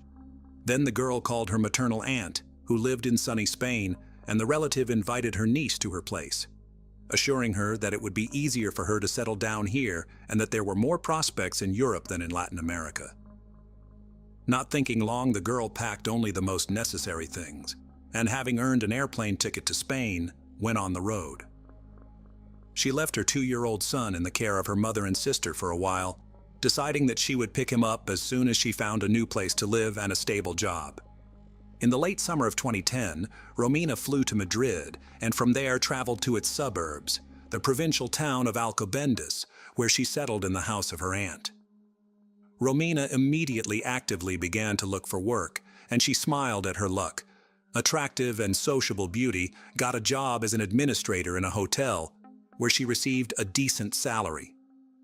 Part of the money she sent home, and for the rest rented a separate apartment, so as not to embarrass hospitable relatives. Soon, Nunez met a man named Javier, with whom she had a stormy romance. The favorite a few years ago, just like her, emigrated to Europe in search of happiness and a better life. He was a native of the Republic of El Salvador, worked in construction, and seemed to be a serious man. However, when the girl became pregnant, the situation repeated itself. Javier was not ready for the appearance of children, but nevertheless, the couple tried to live together for a while. Unfortunately, soon after the birth of their common son, they finally broke up. The girl was again in a difficult situation because she was in a foreign country with an infant in her arms and simply did not know how to be further. For a while, she returned to her aunt's house, where she was accepted and helped in every way possible. When the boy was only about 6 months old, the young mother went back to work because she could not work. But a few months later, a new shock awaited the girl. For a long time, she ignored the poor health and weakness, writing it off to stress and fatigue. However, when Romina still went to the doctor, she was diagnosed with cancer. The young woman underwent several courses of chemotherapy, lost her hair, lost a lot of weight, but overcame the insidious disease. After treatment, the girl quickly recovered. She continued to work and hid the lack of hair with the help of wigs. Romina believed that the hard trials, which she managed to steadfastly overcome, will certainly be followed by a period of happiness. She saved money and planned to take not only her eldest son, but also her mother and sister to Spain. New lover. In the summer of 2017, at an event where Nunez went in the company of friends, she accidentally met a man named Raul Diaz Chicon. He was good-looking, able to impress others, had a serious job, and was financially secure. He liked the smiling beauty, and he became interested in her, asking mutual acquaintances. Romina also liked this statuesque beauty, and when he soon asked her out on a date, she gladly agreed. Raul was almost 15 years older than Romina, and he worked as a leading process engineer for a large energy company. He had a couple of failed marriages under his belt and had 2 teenage daughters from previous relationships. But the girl was not intimidated by the age difference at all. As for her personal life, she had a similar situation, with the only difference being that she was raising sons from 2 failed previous affairs. It only took one date for the couple to realize that they were in love and they didn't want to part with each other anymore. Romina, overwhelmed by her new feelings, literally fluttered around, telling her friends how happy she was. Her new lover gave her small gifts and pleasant surprises almost every day. He arranged romantic dates, sent flowers with touching cards, and said compliments. Romina believed that she had finally met her true love and found a man who would accept her and her sons. However, soon the girl began to reach very unpleasant rumors about her chosen one. In particular, it was said that he was rude and even cruel with his previous spouses, and because of this, in fact, broke up both his marriages. But Núñez did not want to believe it, although she drew attention to the fact that Raúl did not maintain any relations not only with his former wives, but also with his daughters. However, a significant difference in age and the presence of heirs from previous relationships on both sides did not become an obstacle for the lovers. Just 6 months after meeting, they decided to live together and settled in a luxurious villa on the island of Lanzarote, part of the Canary Islands. This place seemed to the girl a real paradise, but her happiness lasted only a short time. From a dream man to a domestic tyrant. First-time lovers lived in threes, along with Romina's youngest son. Raúl tried to treat the child well, and the girl even thought that he would be an ideal father for her boys. She herself, Raúl, promised a long and happy life together, in which she would not need anything, and he would fully provide for her and the children. The girl in love believed the words of the chosen one, and when he offered her to become his lawful wedded wife, without hesitation, agreed. But only Raúl insisted that they need time for 2, so that they could be alone and enjoy each other's company in full after the wedding.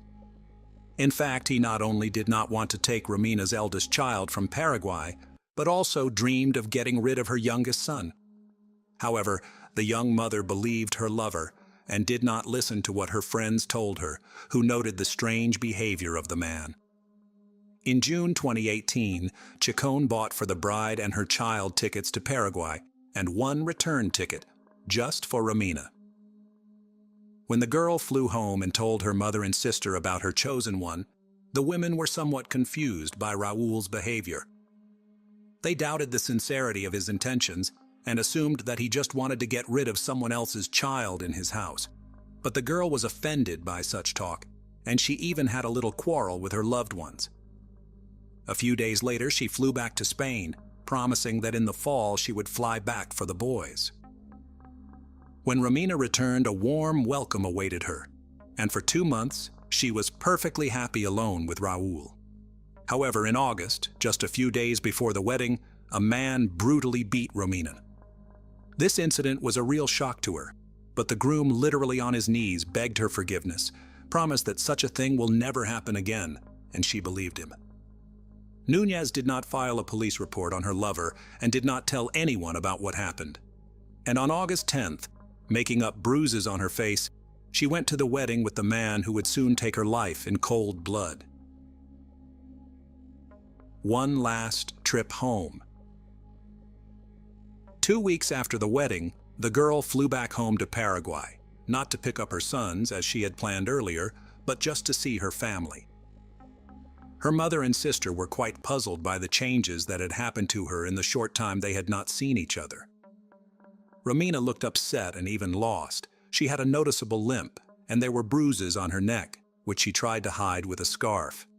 To all questions, Romina either kept silent or claimed that she had accidentally injured herself. Romina spent almost a month at home, which also surprised her relatives as she had just gotten married. However, the newly married wife said that her spouse himself suggested that she visit the children because she had not seen them for a long time and missed them very much. Then Miriam even praised her son-in-law for his generosity. But still, the woman did not understand what was going on and why her daughter looked so unhappy. In mid-September, Romina, secretly from her mother, borrowed money from relatives for a return ticket to Spain because her husband simply refused to pay for her return. This should have been a clear signal that flying back was not worth it, but Núñez still hoped that everything would work out and the marriage would be happy. On September 17th at the airport, her mother, sister, and sons saw her for the last time. The mysterious disappearance of a mother of 2 children. Since returning to her husband, Romina's life every day more and more resembled a terrible dream. Raúl, as it turned out, used illegal substances, and now he stopped hiding his addiction from his chosen one. Being under the influence of illegal substances, he turned into a real beast and literally tortured his wife. But every time she tried to leave him, the man promised to stop and swore that this would not happen again. Usually after the beatings and threats, there was a temporary lull, when the husband became loving and caring again, gave gifts and arranged romantic dates. But such periods became shorter and shorter, and scandals with manhandling occurred more and more often. Shortly before the new year, Romina confessed to her best friend that she is afraid of her husband and believes that one day he may kill her. On December 29th, Raúl again beat his wife, so much so that she was forced to seek medical help. The hospital suspected something wrong and wanted to call the police to record the fact of beating. But at that moment, her husband appeared in the department and said that Romina had fallen herself and there was no need to involve law enforcers. The girl only confirmed his words and, refusing hospitalization, went home. On January 1st, 2019, Miriam, Romina's mother, tried to call her daughter several times, but she did not pick up the phone. Then the woman dialed her spouse's number to find out what was wrong, but there was no answer either. After several days of silence, the mother-in-law sent Raúl a message in which she wrote that she was going to go to the police. This time, the son-in-law reacted instantly and called back, saying that he and Romina quarreled on December 31st, after which she packed her things and left him. The man assured that everything is fine. Soon the wife will cool down and return. Because before, according to him, this has already happened. But Romina's mother was not convinced by the words of her son-in-law. She felt that something had happened to her daughter and insisted that Raúl went to the police.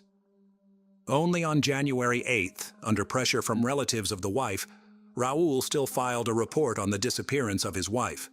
However, this time he told a slightly different story, adding that after the quarrel, his wife had taken his money, and he thought that Romina might have flown to Paraguay to visit the children, so he was not particularly worried until his mother-in-law called him yesterday. What is Raúl hiding? Raúl was constantly confused in his testimony and contradicted himself, which caused a lot of questions and suspicions.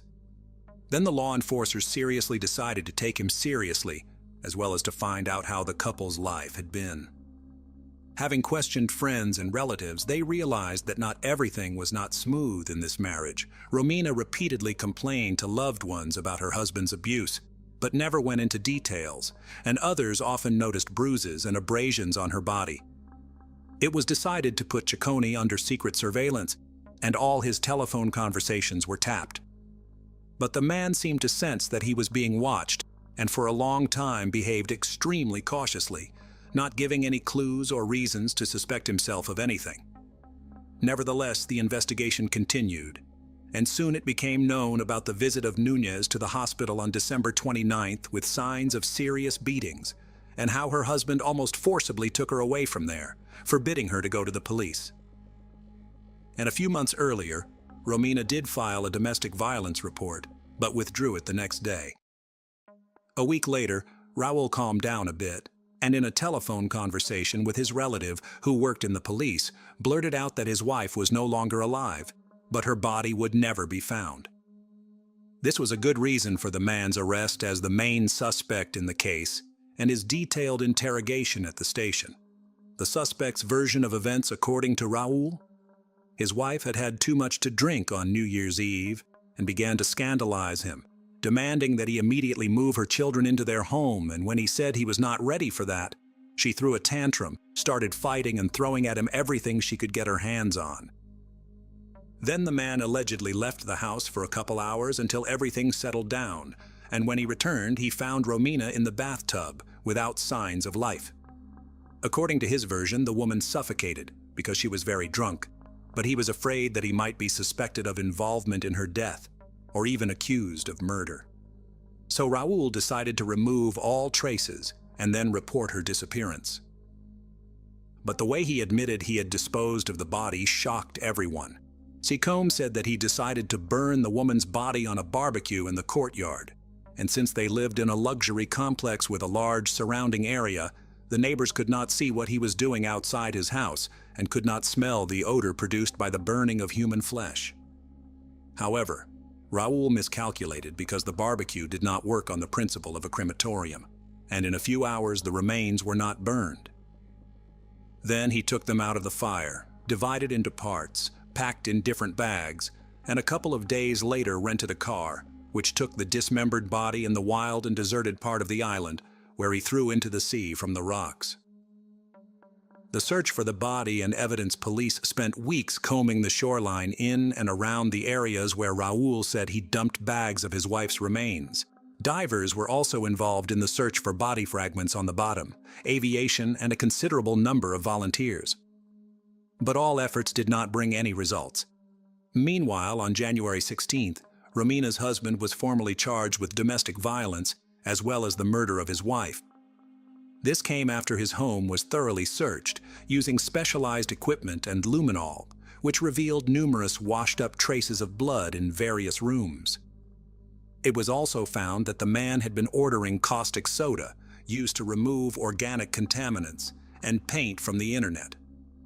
As it turned out, in one of the rooms on the second floor, he was so thoroughly mopping up a bloody stain on the flooring that he damaged it and decided to paint over it.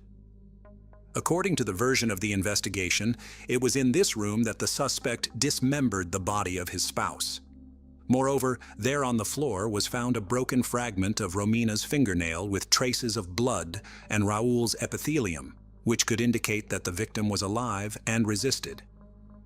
Also in the bathroom, on the tiles on the wall, they found Romina's contact lens stuck on the wall, which could have gotten there from a strong blow to the face. Unfortunately, despite their best efforts, law enforcers were unable to find any remains. But at this point, the station received a call from a tourist who reported that a lung fragment had been thrown onto the beach. He could not say with certainty whether it belonged to a human or an animal, but having heard that a body was being searched for on the coast, decided to report his find to the police. Toward the end of February, an expert examination confirmed that the lung fragment found belonged to the missing Romina. Trial and conviction. Despite the evidence found and the results of the examination, Raul continued to insist on his innocence. He stuck to his initial theory that the woman had drowned herself in the bathtub while highly intoxicated. Although evidence found in the house indicated a fierce struggle, the man also said he did not use any implements or tools to dismember the body. He allegedly tried to burn it completely on a barbecue, and afterwards the remains, due to prolonged exposure to the fire, fell apart on their own, and he just put them in bags and took them away.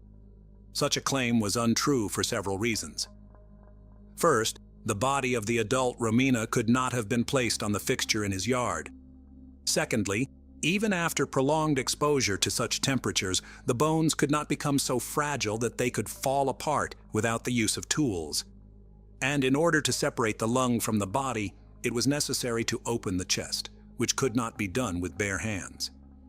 The investigation failed to establish how exactly Raul took the life of his wife, but judging by the traces of struggle found in the house, it was suggested that he could beat her to death. There was also no doubt that Ciccone had dismembered her body in the very room where he later had to repaint the floor to cover the bloody traces. Raul's trial was delayed by the COVID pandemic, so the sessions were repeatedly postponed and rescheduled. During this time, Raul changed several lawyers, and under pressure of evidence, He did admit that he had accidentally killed his wife during a scuffle, rather than finding her dead in the bathtub as he had previously claimed. Nevertheless, he continued to insist that she was drunk and violent. It was not until June 2023 that the defendant was finally found guilty, except that the sentence Ramina's loved ones considered too lenient. The man was sentenced to 12.5 years for involuntary manslaughter, 2 years for proven domestic violence, 1 year for causing serious bodily harm in December 2018 when Ramina went to the hospital, as well as several months for abuse of the body. The case of Ariel Castro, the monster from Cleveland, and his captives is a striking example of brutal criminals hiding behind the facade of normalcy. Maniacs like Castro often appear as good, law-abiding citizens, fooling neighbors, friends, colleagues, and even close relatives who are unaware of their double lives. Unlike many, Ariel Castro was never a model family man or worker. He was a tyrant to his wife, who chose to stay silent about her suffering. Thus, people around them sincerely viewed Ariel as a good-natured, friendly, and helpful neighbor. This perception shattered in the spring of 2013 when the world learned about the Cleveland monster who had kept 3 girls captive in his home for 10 years. The revelation shook the country, particularly shocking the local residents, as the missing girls were from the same neighborhood and trusted Castro enough to accept rides from him. Remarkably, Castro even participated in the search efforts for his victims, becoming a volunteer, yet no one suspected him. Let's delve into how this criminal managed to stay hidden in plain sight, continue kidnapping girls, and evade detection. Ariel Rodriguez Castro was born on July 10, 1960 in Yauco, Puerto Rico, as the third of 4 children in a poor family. His parents, Liliana Rodriguez and Pedro Castro, constantly fought and eventually divorced before Ariel started school, leaving his mother to care for him and his siblings, O'Neill, Pedro, and Bonita. Struggling to make ends meet, the family moved to Reading, Pennsylvania, in southeastern USA. However, they soon moved to the neighboring state of Ohio, finally settling in Cleveland, a city that at the time welcomed migrants from Latin American countries. Pedro Castro also moved to Cleveland with his new wife and their joint children, settling nearby so the children from his first marriage could freely communicate with their father, which Liliana never forbade. Although their father willingly contacted his older children, he never helped them financially. Liliana later remarried, giving Ariel 4 more siblings. Ariel attended Lincoln West High School in Cleveland, graduating in 1978. He studied music and regularly attended church with his family, presenting as a model Christian, but was a domestic tyrant. In his teens, Ariel met a girl named Grimilda Figueroa, whose family lived across the street. They attended the same school, quickly became friends, and later developed a romantic relationship. For a long time, they lived with their parents because they couldn't afford their own place. In the early 1990s, after saving enough money, the couple moved into a house on Seymour Avenue in southwest Cleveland. This 2-story building, erected in 1890 and later reconstructed, had 4 bedrooms, a dining room, 1 bathroom, and a large unfinished basement. According to Grimilda's sister, Alita Caballo, Grimilda complained that her life became a nightmare after moving into the new house. Ariel regularly abused her, both physically and emotionally. Grimilda believed things would improve after marriage and children, but the abuse worsened. She hid bruises and abrasions under her clothes, blaming visible injuries on clumsiness. In 1993, Ariel beat Grimilda so severely that she needed medical attention. Grimilda suffered fractured ribs, a broken nose, and broken arms after being pushed down the stairs by her husband. Despite her severe injuries, she refused to file a police report, and the incident was hushed up. After receiving medical attention, she returned to her abusive husband. Ariel remained quiet for a while, fearing police attention, but soon realized he could get away with it, and continued to beat his wife. In the mid-1990s, he inflicted a head injury that caused a blood clot and an inoperable tumor. Ariel was arrested, but released a day later, as Grimilda did not press charges and even requested his release. By the late 1990s, Grimilda, tired of the abuse, filed for divorce, secured custody of their 4 children, Arlene, Antonio, Angie, and Amelia, and moved out. Her nightmare continued as her ex-husband pursued, blackmailed, and threatened her. Grimilda sought a restraining order, which was issued 3 times but revoked each time. She passed away in late April 2012 from complications related to the brain tumor. By then, her children were grown and independent, but maintained a warm relationship with their father. In the early 2000s, Ariel lived alone on Seymour Avenue, worked as a school bus driver, played guitar at city festivals, and was known as a good-natured, hospitable neighbor. Nevertheless, there were oddities in Castro's behavior that went unnoticed. For instance, he was prosecuted several times for traffic violations, including speeding and making dangerous U-turns while driving a school bus. These infractions led to fines and a suspension, culminating in his firing in early 2013 after a maneuver endangered his passengers. Ariel frequently changed musical groups due to tardiness and disrupting rehearsals and concerts. After separating from his wife, he never invited anyone inside his house, though he regularly hosted backyard barbecues. His strangeness did not raise concern. He was seen as eccentric but harmless. No one could have guessed the danger behind his friendly facade. His first victim was Michelle Knight.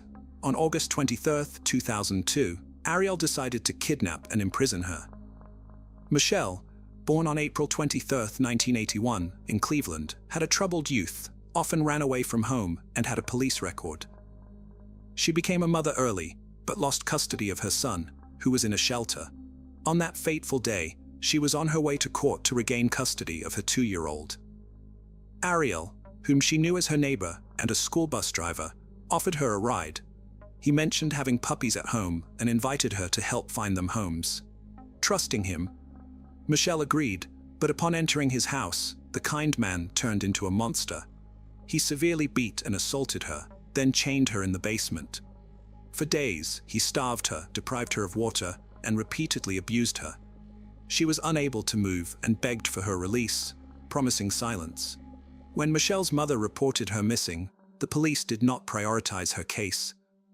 Years later, after the terrible truth came to light, police officers admitted that Michelle Knight's case was not a priority, and limited resources were allocated to the investigation. Firstly, Knight was an adult. Secondly, she had previously left home multiple times. Thirdly, she had legal issues. Most importantly, authorities believed she was avoiding court proceedings related to her son's custody. Michelle's relatives tried to find her through their own efforts, involving neighbors, friends, and anyone concerned. At one point, Ariel Castro even helped post flyers with Michelle's photo around the city, all while she remained a prisoner in his basement. The second victim was Amanda Berry. Castro, convinced he was beyond suspicion, decided to kidnap again in spring 2003. Amanda, born on April 22, 1986, was about to celebrate her 17th birthday, but mysteriously disappeared on April 21, 2003. She was working as a waitress and called home after her shift, promising to be there soon. However, Amanda never arrived, and neither did she appear in the following days, months, or years. As Amanda left the restaurant and headed for the bus stop, Ariel drove up with a seemingly harmless offer of a ride home. Since she had been in the same class as his son for several years, she trusted him and accepted.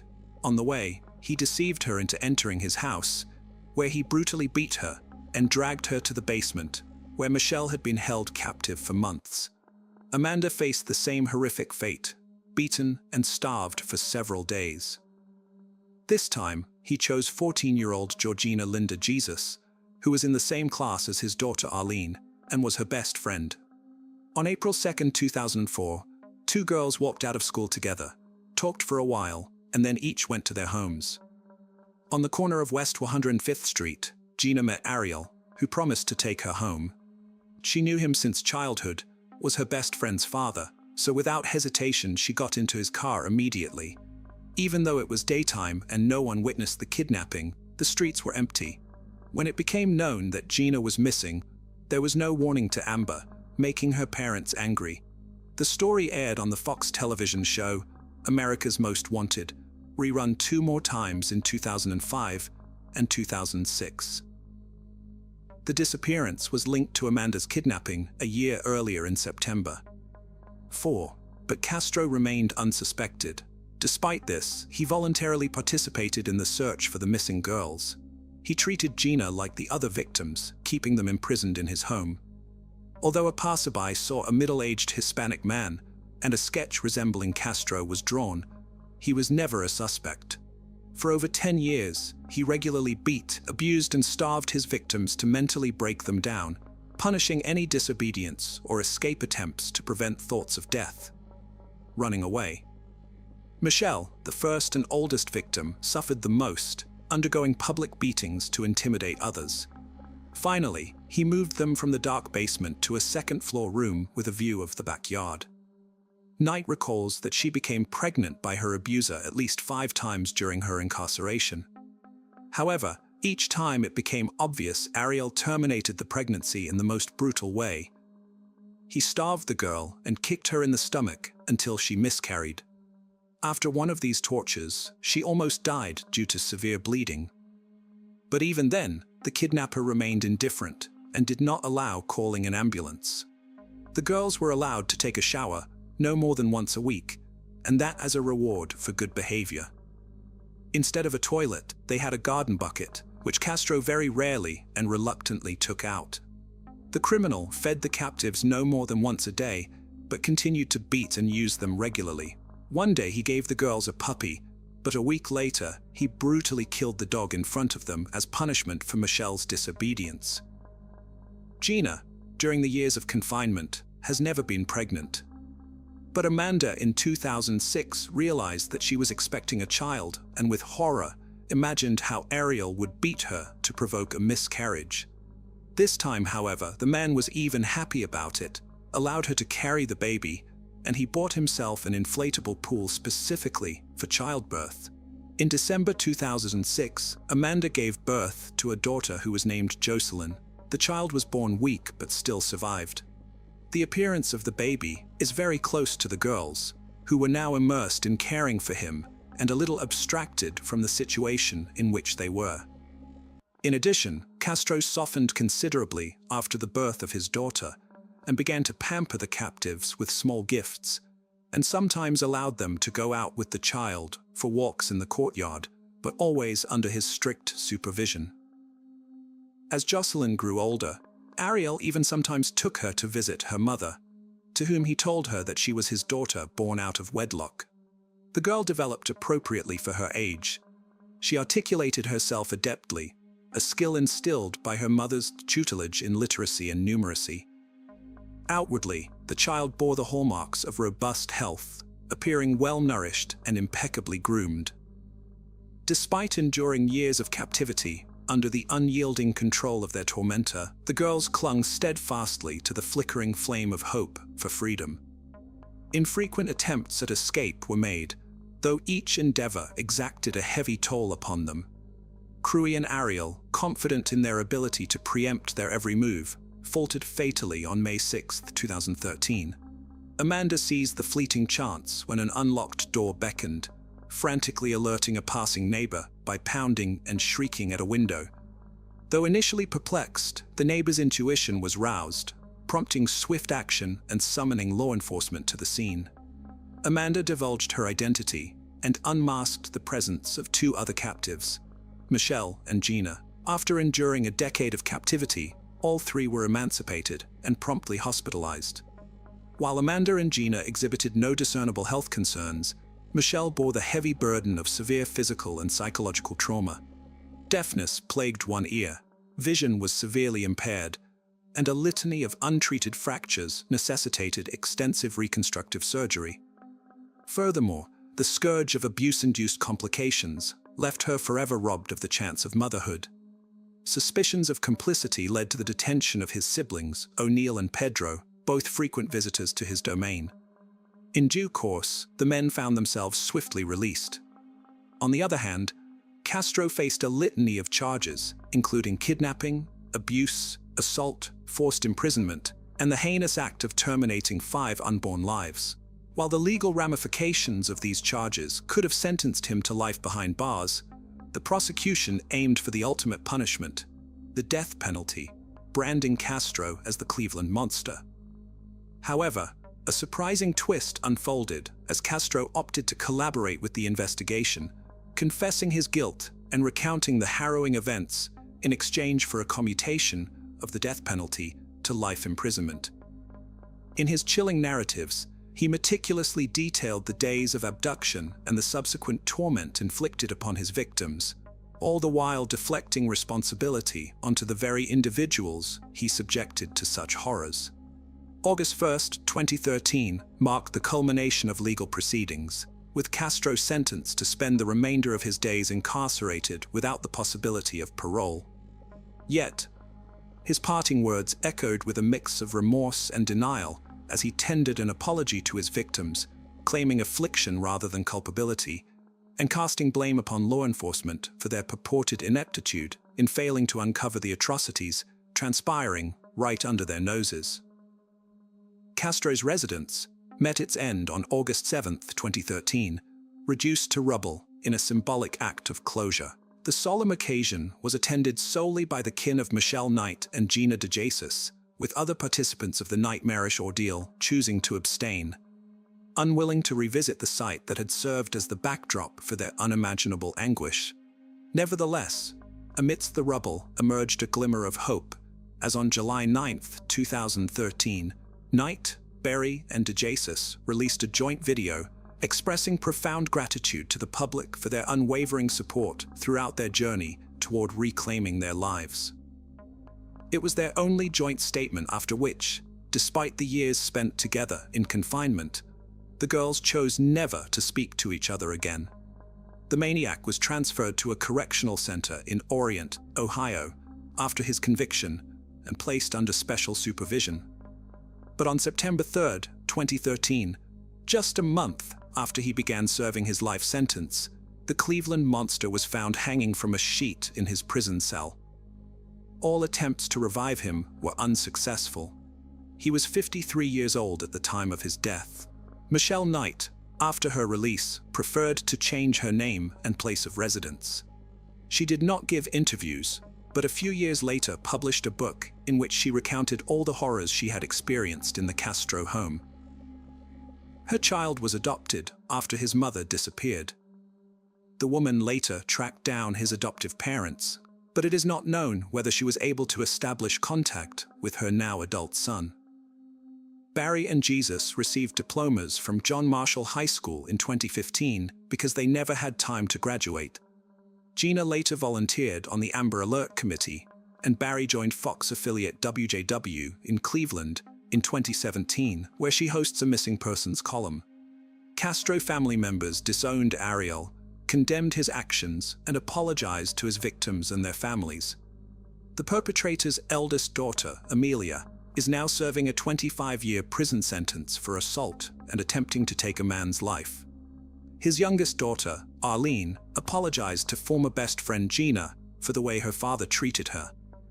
Castro's son, Antonio, said he had been to his father's house and saw that some rooms were locked and inaccessible, but his parent explained it was because he was saving money on heating.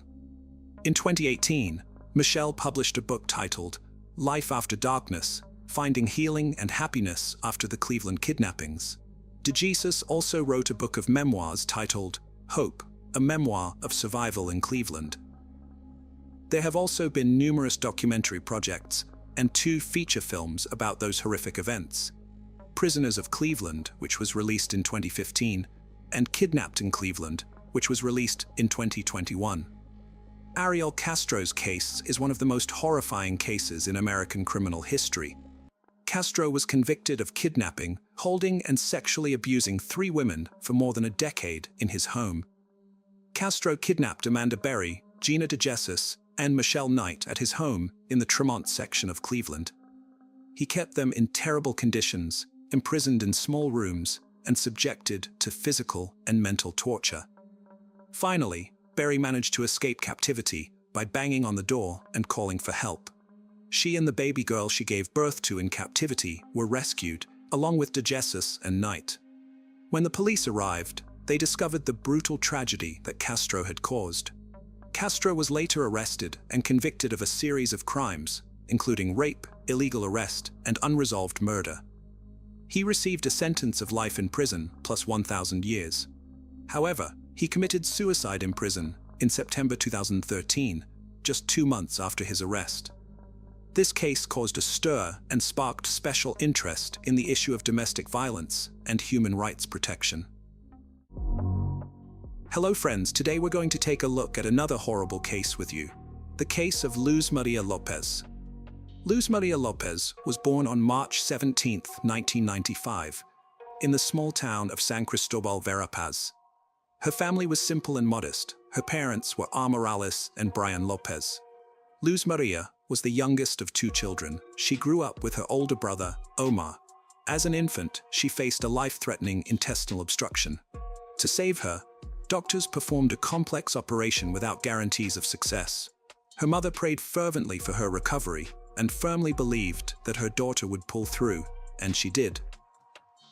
The surgery at such an early age did not impact Luz Maria's development. Throughout her school years, Luz Maria actively engaged in sports, especially gymnastics and athletics. She also had a passion for classical choreography. Her creative nature made it easy for her to communicate and connect with different people, quickly forming friendships. Academically inclined towards the humanities, she excelled in her studies. After finishing school, Luz Maria contemplated higher education and opted for a prestigious state university. She decided to pursue a law degree and later specialized in criminalistics due to her genuine interest in this field. A significant moment occurred during her student years when Luz Maria and her mother visited a car dealership in Coban, the capital of Alta Verapaz. It was Omar's 25th birthday that year, and they wanted to gift him something special, a motorcycle he had always dreamed of. At the showroom, a polite and attentive young consultant named Jorge welcomed them. He showed them various models and provided recommendations. Mother and daughter chose a model but wanted to consult with the head of the family before finalizing their decision. They left with a business card from the dealership and Luz Maria's phone number for future reference. Soon after, Jorge called Luz Maria, not about the motorcycle, but on a more personal note. Over time, these calls became frequent until Jorge mustered the courage to ask her out for coffee. It was clear that he had a strong attraction to the beautiful, sultry brunette, but he was unsure how to initiate their acquaintance. Luz Maria also found this handsome young man appealing. When he proposed they meet, she agreed readily. Although the young man was a year younger than her, this slight difference didn't hinder their growing connection. Their romantic relationship blossomed almost immediately. Both felt it was love at first sight and believed in a future filled with happiness together. After only a few months, the couple chose to live together, despite their parents' disapproval of such haste. Soon after, they were married. Approximately 6 months later, they held a wedding ceremony, inviting only their closest friends and family to celebrate with them. However, issues arose on the day of the wedding. The banquet venue encountered a problem, which almost disrupted the entire event. The couple had to pay a significant additional amount to ensure the celebration proceeded as planned. Little is known about Jorge, Luz Maria's chosen partner. Born in 1996 in Santa Catalina Latina in central Guatemala, Jorge was the eldest of 2 sons and grew up with his brother Pablo. Their family often faced financial hardships, balancing on the edge of poverty. Thus, there wasn't enough money for luxurious clothes or expensive toys. It barely covered necessities. Despite these challenges, Jorge lacked aspirations for a better life and didn't focus on studying or securing a decent job. People who knew Jorge personally described him as withdrawn and sometimes even aggressive due to his trouble controlling emotions. Consequently, he didn't have many friends and struggled with relationships. Nonetheless, meeting his dream girl sparked determination within him. He worked hard to win her love and hurried to marry her out of fear she might change her mind. It's worth mentioning that Luz Maria's parents were skeptical about their son-in-law right from the beginning. Overall, despite some initial challenges and doubts from others around them, their connection remained strong and unwavering. Something about this young man didn't sit right with them. They couldn't pinpoint it, and they couldn't convince their daughter not to marry him.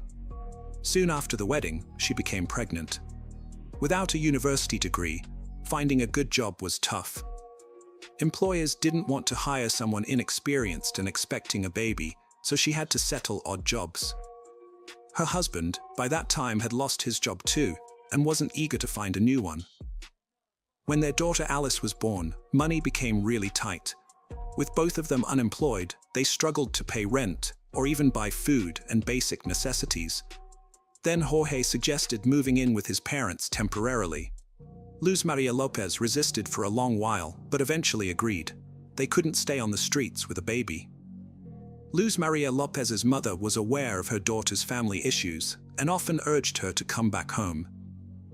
But Luz Maria Lopez kept saying things would get better with her husband, and there was no need to worry. One day, the mother decided to visit her daughter and granddaughter at her son-in-law's parents' house and found a distressing scene. Luz Maria Lopez was in terrible shape, eating just once a day, and that too very little. However, Jorge's family didn't see the need to provide for their unemployed daughter-in-law. It's terrible.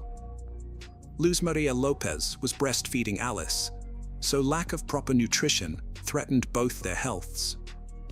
But inadequate meals were only part of the myriad problems she faced in her mother-in-law's home, as she later discovered.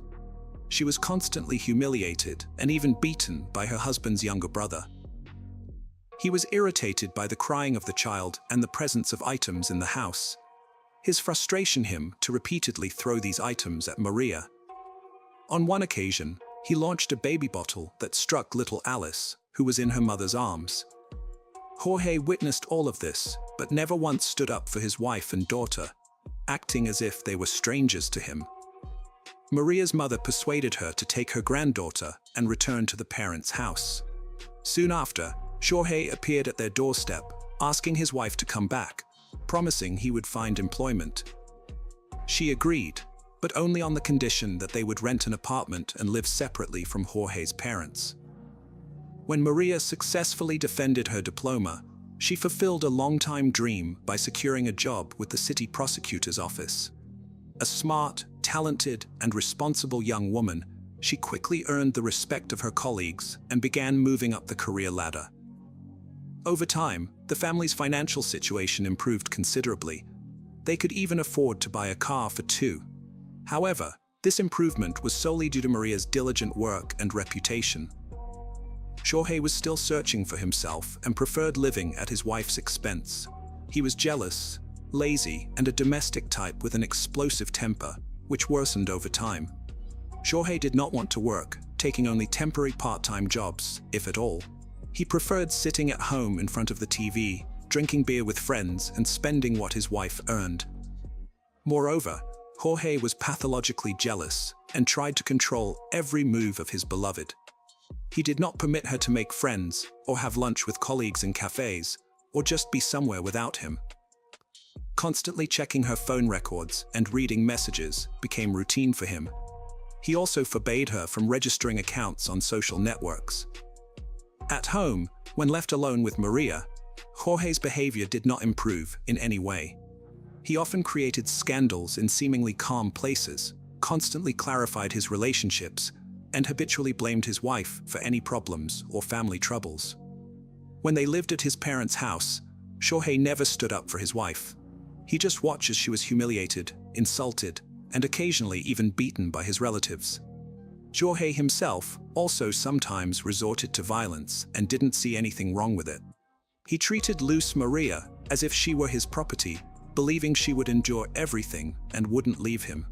Neighbors frequently heard screams from their home and saw signs of beatings on the young woman's face and body. Luz Maria repeatedly tried to leave her husband and considered filing for divorce. Several times, she took her daughter and moved out to live with her parents. However, each time, her husband would go there, literally begging on his knees for forgiveness. Remarkably, each time Luz Maria forgave him, and gave him another chance despite her parents urging her to come to her senses and leave the abusive man.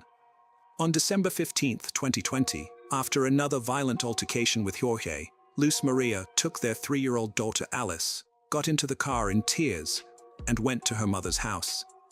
The following day, Jorge arrived there. His intentions were unclear, whether he wanted his wife back or simply the car. He claimed he had found a job and assured everyone that their lives would change. Additionally, he promised never to raise a hand against his wife again.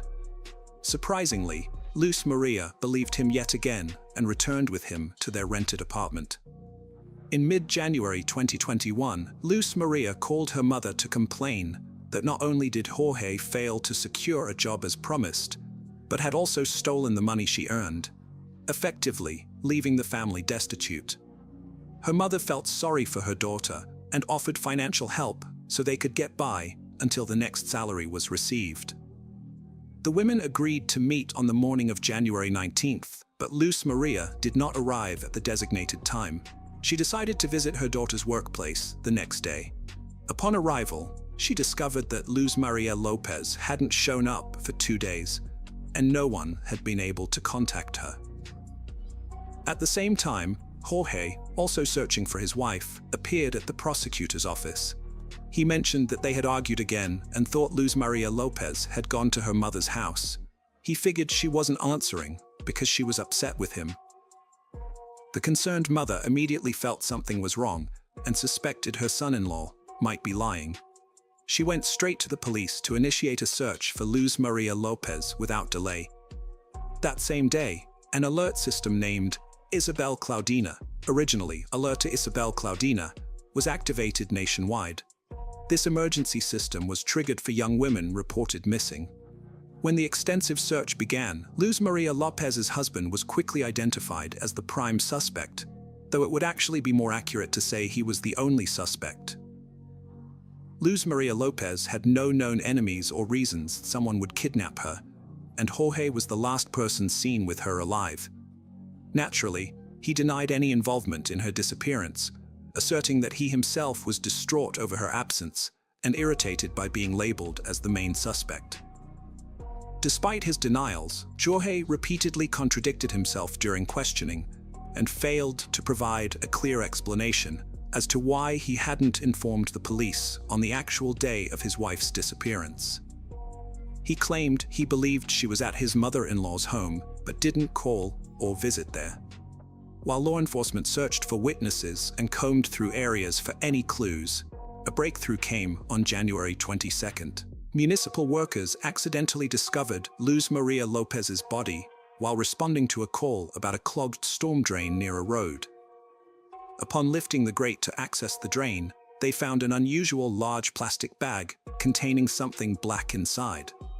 Upon closer inspection, the observers were horrified to discover charred human remains. They promptly reported this gruesome finding to the authorities. Upon arrival, the police officers speculated that the body might belong to Luz Maria Lopez, who was widely looking for after nationwide. Forensic experts later verified that the remains were indeed those of a young woman. Her parents and brother, despite the severe disfigurement caused by the fire, confirmed her identity with certainty. What's coincident is that the package containing her remains was found on the same street as the prosecutor's office where she had worked. This location lacked surveillance cameras and lighting. Despite how badly burned the body was, pathologists determined that she had been severely beaten before death. The cause of death was asphyxia, indicated by internal hemorrhages, multiple fractures sustained while she was still alive, and particles of dried blood in her nose and mouth. Additionally, there were deep marks on her neck, pointing to strangulation. At the time of discovery, no new suspects had emerged in the investigation. The victim's parents firmly believed that their son-in-law had brutally murdered their daughter. Consequently, Jorge was taken into custody while authorities examined his motive for committing such a heinous act. In addition to the investigation, psychologists and criminal analysts needed to scrutinize the marriage and family dynamics closely. During these proceedings, Ms. Lopez submitted a disturbing audio recording sent anonymously by a neighbor familiar with her daughter's household. This person had frequently witnessed domestic disputes between Luz Maria and her husband, but decided to record one such incident without realizing it would culminate in murder. The audio captured Luz Maria desperately crying for help amid little sobs in the background. Ms. Lopez was horrified by what she heard and lamented that if this witness had alerted authorities earlier, her daughter might still be alive today. The individual who captured the recording did not contact the police, nor did they visit the residence from which the distressing screams emanated. The authorities were unable to trace this anonymous person, making it impossible to involve them as a witness in the investigation. Consequently, the audio recording was included in the criminal materials. A key witness gave a detailed interview urging all citizens to stay vigilant and report incidents of domestic violence to the police, rather than merely documenting them with devices such as cameras. This approach, she stated, could potentially save lives. This crime triggered significant public outrage, prompting thousands to take to the streets in protest, demanding that the perpetrator be brought to justice. Jorge was promptly taken into custody, but persistently denied any wrongdoing. He claimed he personally drove his wife to work on that ill-fated day, when she subsequently vanished. Street CCTV footage indeed captured their vehicle heading towards Luz Maria Lopez's workplace that morning. However, due to tinted windows, it was indiscernible how many individuals were inside. None of the video clips showed the car stopping or Luz Maria exiting. Further discoveries were uncovered at the couple's rented home, where faint traces of cleaned blood and drag marks were detected. These findings suggested that a violent crime likely occurred there. An additional piece of evidence came when microscopic fragments of burnt flesh were discovered in the trunk of their family car. Moreover, during their search, investigators paid close attention to a recent purchase made by Jorge and his wife, a double orthopedic mattress. It wasn't so much about the mattress itself, but rather its dense polyethylene wrapping, which analysis revealed had been used to transport Luz Maria's burnt remains. Additionally, several neighbors testified about having repeatedly heard Jorge verbally abusing and threatening his wife with death just days before her sudden disappearance. Her husband had shouted that he would kill her if she decided to leave him, and that he would hide her body so that no one would ever find it.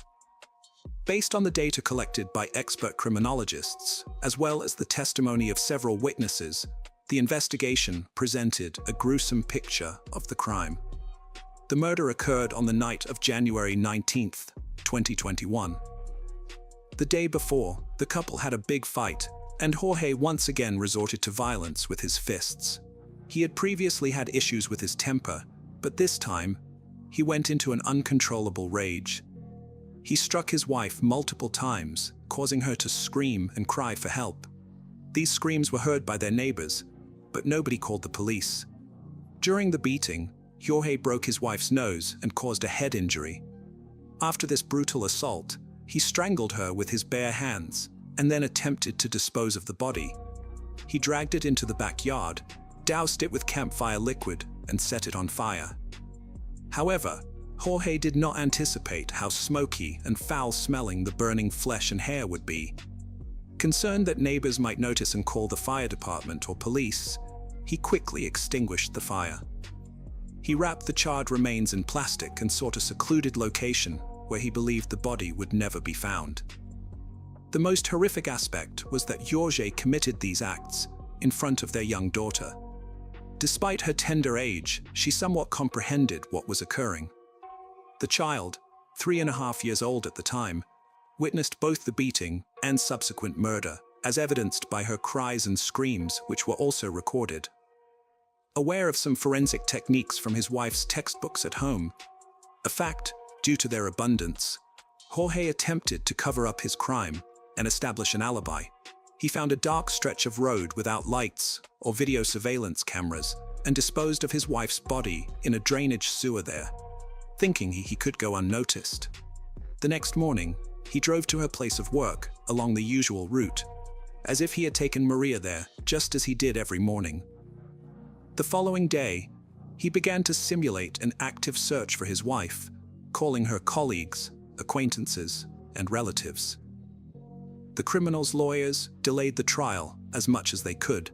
They also attempted to throw the investigation off track. They insisted that all the evidence and witness statements were circumstantial, emphasizing that not a single piece of evidence unequivocally proved Georgie's guilt. Defense attorneys tried to get the detention changed to house arrest. They argued that Georgie himself was deeply depressed due to being accused of killing the woman he loved and the mother of his child. However, decisive evidence came from data obtained from Maria's phone. All this time, the device was in her husband's possession. On the first day after the crime, several messages were sent from it to different people in an attempt to create the appearance that Maria was still alive. Tracking all movements of the smartphone that day showed it was constantly in the same places as Jorge's phone. Despite this evidence, lawyers tried to turn it in favor of their client, claiming Jorge found his wife's phone and drove around with it searching for her. Yet no one could explain why he was sending messages from it or calling it from his own cell phone. Another proof of guilt was bruises and scratches on Jorge's body found on the day of his arrest. These marks were photographed by experts and indicated that Maria clearly resisted. The most vivid was a scratch on his neck. Unfortunately, particles of Jorge's epithelium under Maria's fingernails couldn't be found because they were destroyed by fire. Despite many controversial points, the prosecutor asked for the maximum possible punishment for Jorge. Court hearings and proceedings were repeatedly postponed due to the raging worldwide pandemic. But in October 2022, Jorge was finally found guilty of his wife's brutal murder and sentenced to 50 years in prison. Although he maintained his innocence throughout, custody of little Alice was given to her maternal grandparents, who admitted their granddaughter now holds the main meaning in their lives. Hello friends, welcome to our channel. Today we're going to take a look at another horrible case with you. The case of Danilo Cavalcante. On July 3, 1989, a child was born in the municipality of Esto in the state of Maranhão, Brazil. The boy was given the common Portuguese name, Danilo. This child experienced a tough upbringing. He wasn't spoon-fed or comforted with bedtime stories. No one took him by the hand to school when he reached school age. Instead, like many children in his impoverished neighborhood, he grew up on the streets. The environment for adults and children in Brazil's favelas is marked by oppressive poverty, low living standards, and high unemployment. All these factors contribute to a thriving street crime culture. When growing up in such conditions, amid dirt, poverty, and lack of basic human necessities, one's instincts for self-preservation kick in. People survive as best they can, or choose to. Unfortunately, most often someone who has known only violence from childhood may take the same violent path since they know no other way. Our story today delves into horrific brutality and relentless obsession that can destroy lives. Such events unfolded recently. In 2019, Sarah Brando eagerly awaited the arrival of her younger sister Deborah and her two nephews, Ian and Yasmin, at the airport. After a failed relationship with her children's father, Deborah, who was 30 at the time, driven by a genuine desire to provide a better life for her children, moved from Brazil to Pennsylvania to live with her sister. The family quickly adapted to their new environment, enjoying their cozy home and improved living standards. Deborah Brando and her sister Sarah were inseparable. They worked together at a cleaning service and often stayed connected via phone calls throughout the day. Their lives were quiet and happy as they embraced their newfound circumstances in another country. However, an unexpected acquaintance altered their destinies forever. In 2020, while spending a day off with her children at a park, Deborah met Danilo Cavalcante, a compatriot who was 31 years old at that time. A trusting relationship swiftly developed between them. Danilo was attentive and kind to both Deborah and her children. Deborah fell in love with her Brazilian neighbor Danilo Cavalcante and believed she had found a dependable partner. After several months into their relationship, They rented a small house together and began living as one cohesive family unit. After some time, Danilo, whose temperament was often hot and emotional, began to lose interest in the apparent perfection of their family life. As he grew closer to Deborah, his jealousy and obsession intensified. Mistrust without basis gradually transformed into a need for total control over the relationship. Frequent conflicts erupted between the couple, often culminating in violence. Danilo would drink heavily every night and return home as a completely different person, almost like an angered animal. He demanded complete submission and obedience from Deborah, punishing her severely in front of their children when she resisted. Despite her strength and efforts to defend herself and protect her children, the situation became untenable for Deborah. Unable to endure such treatment any longer, she moved back to her sister's home. After numerous threats from Danilo, Deborah sought protection by going to the police and subsequently obtaining an order of protection from the court that prohibited him from approaching her. Despite her attempts to distance herself from him, Danilo pursued her aggressively, often resorting to threats of violence if she even considered ending their relationship permanently. Fearing for her safety, Deborah decided to investigate Danilo's background. She reached out to acquaintances in Brazil through social media and unearthed startling information about his past life and his reasons for coming to the United States. To her shock, she discovered that Danilo was not who he had claimed to be.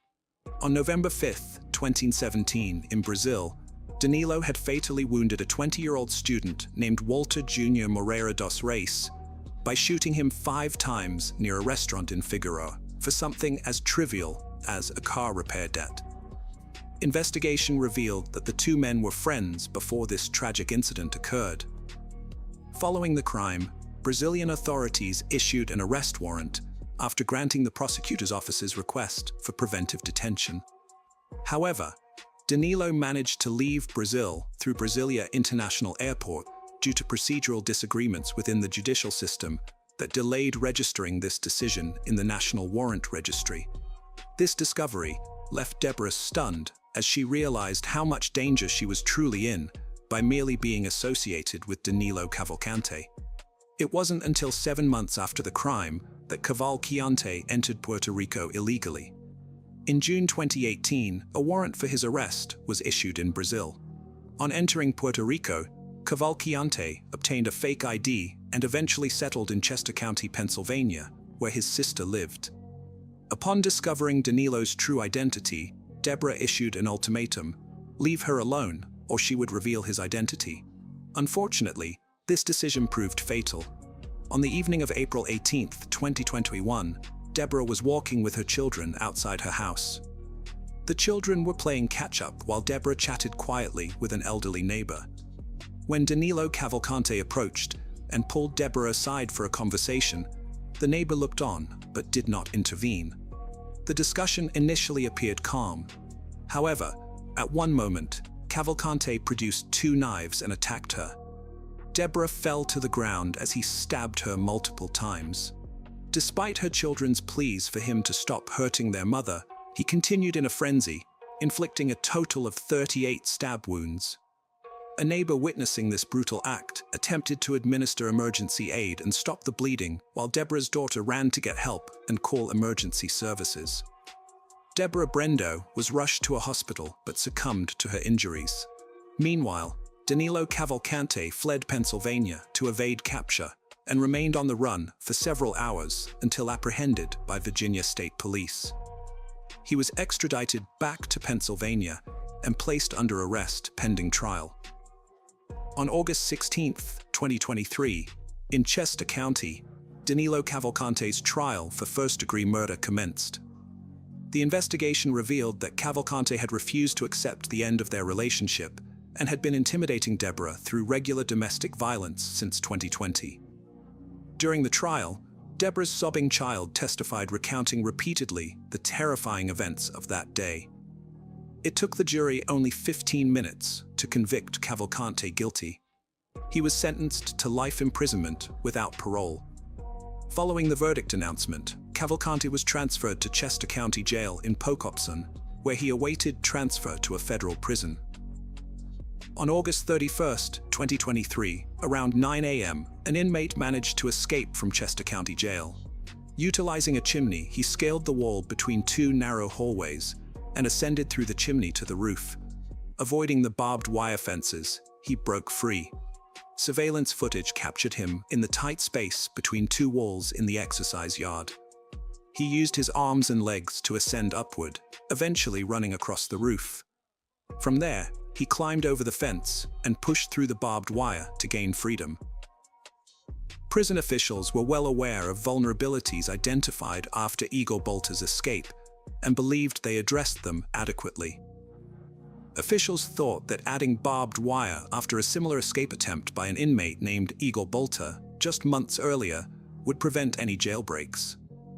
Acting Warden Howard Holland stated that according to court documents in May, inmate Igor Bolta had climbed onto the roof of the jail and jumped to a less secure location, but was captured less than a mile from the prison, with it about 5 minutes. In response to this urgent matter, the prison was closed, initiating a massive search for Danilo Cavalcante, considered particularly dangerous. Alerts were issued everywhere. Danilo Cavalcante, age 33, with black hair and possibly armed and very dangerous. The escape of such a dangerous felon gained significant media attention. The search for this fugitive was broadcast daily across all media channels. The Pennsylvania State Police Chief, overseeing the search, held regular press conferences and briefings, providing residents with precise information about this special operation. He urged residents not to stay on the sidelines, but to take an active role through vigilance and observation to help determine the perpetrator's route. And it worked. About a few hours after the escape, Danilo Cavalcante was spotted walking along a road about 2 miles of the prison. With the help of reports from local residents, Cavalcante was seen by camera in the early morning hours of September 2nd. Police set up a search perimeter around the area, securing roads and railroads that run through it to prevent Cavalcante's potential escape, and put up a $10,000 reward for any information leading to his capture. Authorities began searching within 2 miles of the jail in the heavily wooded area of Pocopson Township in Chester County. A local resident saw the fugitive in a creek bed just days after the escape, but he fled into the woods before police could find him. The search continued and the perimeter expanded after he spent about a week on the run. A security camera captured Cavalcante at Longwood Gardens, a popular botanical garden nearly 3 miles from the jail, just south of where law enforcement initially searched for him. There's a lot of ravines, tall fields, high grass, a lot of cover for a guy who is 5 feet tall and 120 pounds. Robert Clark, Deputy U.S. Marshal for the Eastern District of Pennsylvania, stated on September 5th that in addition to tough terrain, searchers had difficulty with extreme heat and humidity lasting for several days. After a week of desperate searches for Cavalcante, the number of officers involved grew from 250 to almost 400. The search team has been strengthened not only in numbers, but also in equipment. Helicopters flying over began playing a recorded message from Cavalcante's Portuguese-speaking mother, begging him to surrender peacefully. The next morning, Cavalcante was spotted by a security camera on property located about 2 miles south of the prison. Police moved in and set up a new perimeter around this facility and Longwood, as well as nearby schools. These areas will be closed while search efforts continue. Police conducted an intensive search over several days until eventually Longwood Gardens briefly reopened with limited access before being forced to evacuate and close again following another sighting of Caval. On September 7th, law enforcement doubled the reward for information leading to his capture from $10,000 to $20,000. After nearly a week of searching, tension was palpable. Locals knew a man convicted of murder was on the loose. Yet, authorities had not disclosed how Cavalcante escaped from prison. In Chester County, Philadelphia residents were instructed by police to lock all doors and windows, secure vehicles, and stay indoors. CBS News reported that 34-year-old Danilo Cavalcante escaped from a Pennsylvania prison. The intense search pressed on until a significant development occurred on September 9th. Cavalcante somehow managed to breach the search perimeter in Longwood Gardens. He was seen on a video intercom, standing on a porch of a former colleague's home near Phoenixville, almost 20 miles northeast of the search area. Cavalcante cleverly altered his appearance. He shaved and donned new clothes, and remained undetected as he moved across the state. He stole a van from a local dairy store and drove it to Phoenixville, with hopes of getting help and shelter from acquaintances. On the morning of September 10th, authorities discovered an abandoned stolen van with an empty gas tank in a field in suburban East Nantmeal. The search area then shifted to the northern part of Chester County. Cavalcante's movements once again prompted changes to the search perimeter on September 11th. As investigators continued their efforts, Cavalcante was listed on Interpol's Most Wanted list, and the reward for information regarding his whereabouts was increased further. That night, emergency services received an urgent call from a local resident who reported that a man matching Cavalcante's description had broken into his garage. In self-defense, the homeowner fired multiple shots and hit him 7 times. Surprisingly, Cavalcante managed to escape and stole a .22 caliber rifle with both scope and flashlight attachments. Police arrived swiftly at the scene and discovered Cavalcante's sweatshirt and shoes nearby. Once they confirmed his identity and recognized that this dangerous felon was now armed, local authorities urged residents in South Coventry to lock all doors and windows, secure vehicles, and stay indoors whenever possible. This fugitive remains particularly dangerous, and his escape has deeply concerned area residents. Several school districts even cancelled classes as precautionary measures to ensure safety. On the day after Cavalcante was seen on surveillance video, police expanded the search and urged residents to keep their doors locked. A new search perimeter set up in South Coventry Township, which was tighter than before, because authorities believed Cavalcante was now surrounded. The search continued throughout September 12th. Around 1 a.m. on September 13th, an aircraft with thermal imaging technology spotted Cavalcante in the woods. However, due to bad weather, the police had to wait until sunrise to approach, as the surveillance plane could not operate safely. The significant breakthrough occurred in the early morning hours of September 13th, when authorities found out that a security alarm went off just after midnight within the final search perimeter. According to Biven, an officer of illicit drug enforcement, the aircraft using thermal imaging technology detected a heat signal around 1 a.m., shortly after the alarm was triggered. Ron Johnson, a retired Missouri State Highway Patrol captain, mentioned that technology played a major role in this operation. He said law enforcement faced many challenges for a long time, but managed to pick up the heat signet from a DEA spy plane just in time. At around 8 a.m. on September 13th, police found Cavalcante asleep with the rifle he had stolen from his home 2 nights earlier. Danilo Cavalcante, a dangerous criminal, tried to escape by crawling into thick undergrowth. However, a police dog named Yoda subdued him by biting his head and holding him until police arrived. Lieutenant Colonel George Biven stated at a news conference that Yoda caused Cavalcante minor head injuries during his capture. Cavalcante was questioned by the police immediately after his capture. He revealed that he survived on watermelons and creek water and traveled only at night. He even admitted he almost got caught by an officer while hiding at one point. His plan was to steal a car and travel to Canada. Since returning to prison, Cavalcante has been charged with multiple crimes related to his escape, including burglary, trespassing, and theft. Following his capture, local and state officials, including Pennsylvania Governor Josh Shapiro, expressed gratitude to all law enforcement officers who assisted in the search for high-risk felon Danilo Cavalcante. Chief George Bivens, who led the search, discussed the multitude of challenges that law enforcement officers faced during the operation to locate Cavalcante. He highlighted the intense heat and thunderstorms that occurred in the area during the search. Additionally, he noted that each of the search perimeters was established in heavily wooded areas. The search team was composed of approximately 500 law enforcement officers, including Pennsylvania State Police, FBI, ATF, and U.S. Marshals, who thoroughly searched the area around the escape scene. In the wake of Cavalcante's escape, police set up a perimeter spanning several miles in each direction. The Chester County Jail Board, responsible for overseeing the jail, faced heavy criticism from local residents for their failure to prevent Cavalcante's escape.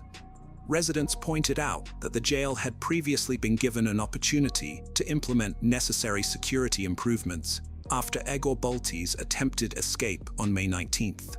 Those enhancements could have potentially prevented Cavalcante's escape, since he used the same method as Bolti did. Following this incident, the prison has already terminated the prison guard who was on duty during Cavalcante's September 7th escape. Prison officials stated that this guard had a chance to spot Cavalcante during his breakout. In response to public concern, and days after capturing the fugitive, Chester County Jail announced they had installed a tin roof over the area where Cavalcante scaled 2 walls to access and eventually escaped from the facility. Alongside this measure, various other security enhancements and improvements were also implemented. Clearly, there are questions that Chester County officials will need to address regarding how the suspect managed to escape, especially considering this prison's history, said Pennsylvania Governor Josh Shapiro. He emphasized how crucial communication and cooperation among all law enforcement agencies and local residents were during this extensive search effort. Thanks to these combined efforts, Danilo will now never go free again. Hello friends, welcome to our channel. Today we're going to take a look at another horrible case with you. Blackburn family. On the morning of November 10th, 2015, a car was parked outside a home on Sunnyfield Court. Davy Blackburn had returned from his daily gym workout. Just as he was about to step out of his car, a phone call delayed him for a few minutes. After concluding the call, Davy leisurely exited his vehicle and entered his house. Upon opening the door, he froze. His gym bag slipped from his hands. His wife lay on the living room floor in a pool of blood. Confused and deeply shocked, he rushed to her side for an examination, felt for a pulse, and immediately dialed emergency services. The young woman was still alive, though the living room was in disarray, items scattered everywhere, and her purse emptied. Upstairs, their small child was crying. Emergency services arrived within 8 minutes. Police officers and investigators filled the house right after it got cordoned off. Amanda Blackburn was urgently transported to the hospital. Now let's pivot back to understand more about Amanda's background so we don't miss vital details of this tragic story. Amanda Grace Buers was born on July 31st, 1987 in Muskegon, Michigan. She went to school in Indianapolis, Indiana, until her family moved to Elkhart in 1995. There she graduated from Elkhart Christian Academy in 2006, and later earned an associate degree from Pensacola Christian College in Florida by 2008. Amanda grew up in a deeply religious family, where Christianity and God's teachings were central tenets of their lives. Her father served as the lead pastor at First Baptist Church in Elkhart. Thus, church sermons and Psalter were ingrained in her from childhood. She knew them by heart and honored them wholly. While other children raced toward adulthood's temptations like parties and first loves, Amanda's passion lay in her faith and her dream of serving Jesus faithfully. Amanda, a blonde-haired, slim girl with a welcoming smile and genuine intentions. Not just beautiful on the outside, Amanda's thoughts and heart were pure. In every action, she displayed love for her neighbor. As a teenager, she took a vow of chastity, promising not to even kiss a man until marriage, and she always kept her word. Amanda's heart raced when she met Davy Blackburn, her true love. A native of Tuscaloosa, Alabama, Davy studied religion at Southern Wesleyan University and came from a devout Christian family. The two met on a blind date at a Hawk Nelson concert organized by Amanda's sister and Davy's best friend. At the time, they attended different colleges, but spent every vacation together. Their relationship was purely platonic and free from earthly desires. They enjoyed walks together and shared intimate thoughts and favorite excerpts from church books. Their bond grew stronger as they found joy in simple things and joked sincerely with each other. Once before returning to school, they had a playful milkshake drinking contest, which Amanda lost. Davy teasingly called her Milk Girl, realizing then that she was the one he wanted to marry. The couple maintained a long-distance relationship for quite some time, constantly messaging via messengers, calling each other and chatting for hours. They spent every vacation together. Their respect for the seriousness of their relationship led them to see a psychologist to learn how to communicate properly. On August 1st, 2008, Amanda and Davy Blackburn were married. After the wedding, Davy told friends that from the moment he kissed Amanda, he knew there was a special bond between them, a part of God's plan. For the first 4 years after their marriage, the Blackburns lived in South Carolina, where Davy served as an associate pastor at New Spring Church under Pastor Perry Noble. But the young man wanted more, and he suggested to Amanda that she move to Indianapolis to organize a new church for youth. Amanda was reluctant to leave her family and part with her loved ones. For a time, she struggled with the need to leave South Carolina. Eventually, she relented after her husband told her that God must have big things in store for them. In 2012, the Blackburns moved from South Carolina to Indianapolis to plant an independent, high-profile church on the city's north side.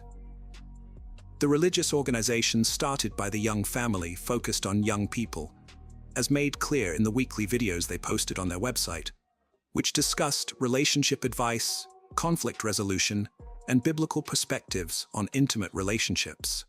By 2014, the family had welcomed their firstborn child, Weston Blackburn. They were perfectly happy with their comfortable home on a quiet street and their favorite roles within the church. This church was regularly attended by many young people who listened to and believed in their sermons. The family lived in perfect harmony and understanding. However, everything changed on November 10, 2015. Ambulance crews arrived at the Blackburn residence in the 2800 block of Sunnyfield Court around 8 a.m. The pregnant young woman was rushed to the hospital, where she was hooked up to a ventilator and underwent several resuscitative. Sadly, Amanda died the next day, along with her unborn baby. As it turned out, the family had been expecting a baby girl who was named Evie Grace at her burial. Her death sparked significant sympathy and prayers on social media over an extended period of time, as friends, family members, and strangers mourned Amanda with public posts. On November 11th, the day Amanda was officially declared dead, Davy released an official statement saying that Amanda made it her life's calling to love and serve everyone. She dedicated her life to knowing Jesus as her personal savior, and through passing and legacy, countless others will come to a saving faith in Christ. I firmly believe that God remains good, turning our tragedy into triumph, and that indeed the best is yet to come, Dave wrote. The murder of the pregnant woman was not only a devastating blow to the entire Orthodox family, but also a profound shock to the entire state. People demanded that those responsible for Amanda and her unborn child's death be brought to justice. In his first interview, Davy Blackburn recounted finding his wife Amanda injured and unconscious on the living room floor. She was partially unclothed, with her underwear lying nearby and herself lying face down in a pool of blood. The pastor informed investigators that he had left the house around 6 a.m. to go to the fitness center for a workout. When he departed, he left the door unlocked. He mentioned this habit during his statement, saying, "You always do that too, don't you? You leave and don't lock the door." While it's hard to say whether securing the door would have prevented this tragedy entirely, it's evident that it made entry much easier for the criminals involved. Unfortunately, Amanda did not have precious time to contact emergency services, resulting in an attack that left her with 3 gunshot wounds, one of them being fatal. No arrests were made in the days immediately following this heinous crime. However, police quickly determined that Davy Blackburn was not involved in this horrific incident. Trial transcripts reveal additional details from Davy Blackburn's testimony, alongside accounts from witnesses such as Scott Floyd, an emergency medical paramedic from the Indianapolis Fire Department, who arrived at their home following Davy's 911 call. According to Scott Floyd's testimony, upon arrival, they found Davy Blackburn outside at the end of the driveway with blood on his hands, but maintaining a very calm demeanor. Scott Floyd stated that Blackburn appeared not to fully comprehend what had transpired with Amanda when they reached him at their residence. Davy claimed he came home from the gym at about 7:30 a.m. and continued his phone call with his friend Kenneth Wagner in the driveway. He occasionally got out, strolled down the driveway, and peeked through the front door window to see if baby Weston was awake. He said he finished his call, entered his home at 8:10 a.m., and found Amanda lying face down on the floor. He thought she was sick or unconscious. He called emergency services at 8:22 a.m. It took him 12 minutes to make that call. In an emergency situation, 12 minutes is quite a long time. He repeatedly said he thought something had gone wrong with the pregnancy and maybe she'd gotten dizzy and fallen. Did he not notice after 12 minutes that there was brain matter about 5 feet away from her body? Emergency room Dr. Scott Floyd testified that the blood on her head was coagulated, leading him to believe that the gunshot had occurred a couple of hours earlier, but those transcripts were not made public. Davy was asked if he had called anyone else after dialing 911. He said he called his father next. Defense attorneys did not cross-examine Davy Blackburn. Authorities corroborated his story with surveillance footage from the gym. Thus, he was not among the suspects. An autopsy conducted on November 12th showed Amanda suffered a gunshot wound to the back of her head. She also had a gunshot wound to her lower left arm that went through her biceps, and another one that entered and exited her upper back. Multiple scratches were found on her left cheek, along with a split lip and a knocked-out lower tooth. These injuries indicated a possible struggle between Amanda and her attacker. A thorough investigation was launched. CCTV footage from nearby streets was examined. Neighbors and family acquaintances were interviewed as well. One neighbor reported hearing gunshots about 35 minutes after Davy left the house. Another neighbor, Reginald Townsell, mentioned their street wasn't known for incidents like this, and expressed shock by stating that the Blackburns didn't deserve this tragedy. Everyone thought highly of the Blackburn family. They were seen as wonderful and loving people by their community. Based on Amanda's injuries and the missing bank cards as well as MacBook bag, robbery seemed to be an initial theory during this investigation. On the morning of November 10th, 2015, several emergency calls were made reporting home invasions, various residences near Blackburn's home. Around 5:20 a.m., one woman reported waking up to find her cell, laptop, purse, and keys missing from her apartment. Her car was also gone from the parking. The sliding glass door to her apartment was. 3 hours later, another woman reported a burglary. Someone had broken through the patio screen and entered the house. According to police reports, 4 televisions, a MacBook Pro, a Tiffany pearl necklace, a pink women's sweater, a remote control, a bag of oranges, and bedding were missing from the residence. Just 5 minutes after that second call, another individual from Sunnyfield Court contacted emergency services. This time, it was Davy Blackburn. Lieutenant Richard of the Indianapolis Police Department stated that police were investigating potential connections between this homicide and the other burglaries in the same neighborhood that morning. The police have not disclosed details about the ongoing investigation to maintain its integrity. However, after obtaining images of possible suspects from one of the burglarized homes, they released these images to the public for assistance in identifying and helping with the investigation. Davy Blackburn expressed confidence that the police department was doing everything within their power to apprehend his wife's perpetrator. Investigators assured him that they had unprecedented support to continue their investigation and were optimistic that promising leads would soon help identify those responsible. Key clues instrumental in tracking down 3 suspects included a stolen pink sweater, cell phone records, and an ATM receipt. The receipt and sweater were discovered in a stolen Chrysler Sebring used during the robberies. Authorities recovered this vehicle on November 11th near Blackburn's home. The debit card listed on the receipt matched Amanda Blackburn's stolen card. Investigators obtained a warrant to examine ATM camera footage and discovered video showing the driver concealing his face with a stolen pink sweater. Police relied on DNA testing, surveillance footage, and witnesses' testimonies to identify those responsible for these crimes. The results from the DNA testing of the sweater confirmed that J.N. Watson was one of the suspects. Watson's identification marked the first significant breakthrough in the case, as indicated in the affidavit. Cell phone records were obtained because Watson's number was already in the database due to his parole for a prior burglary.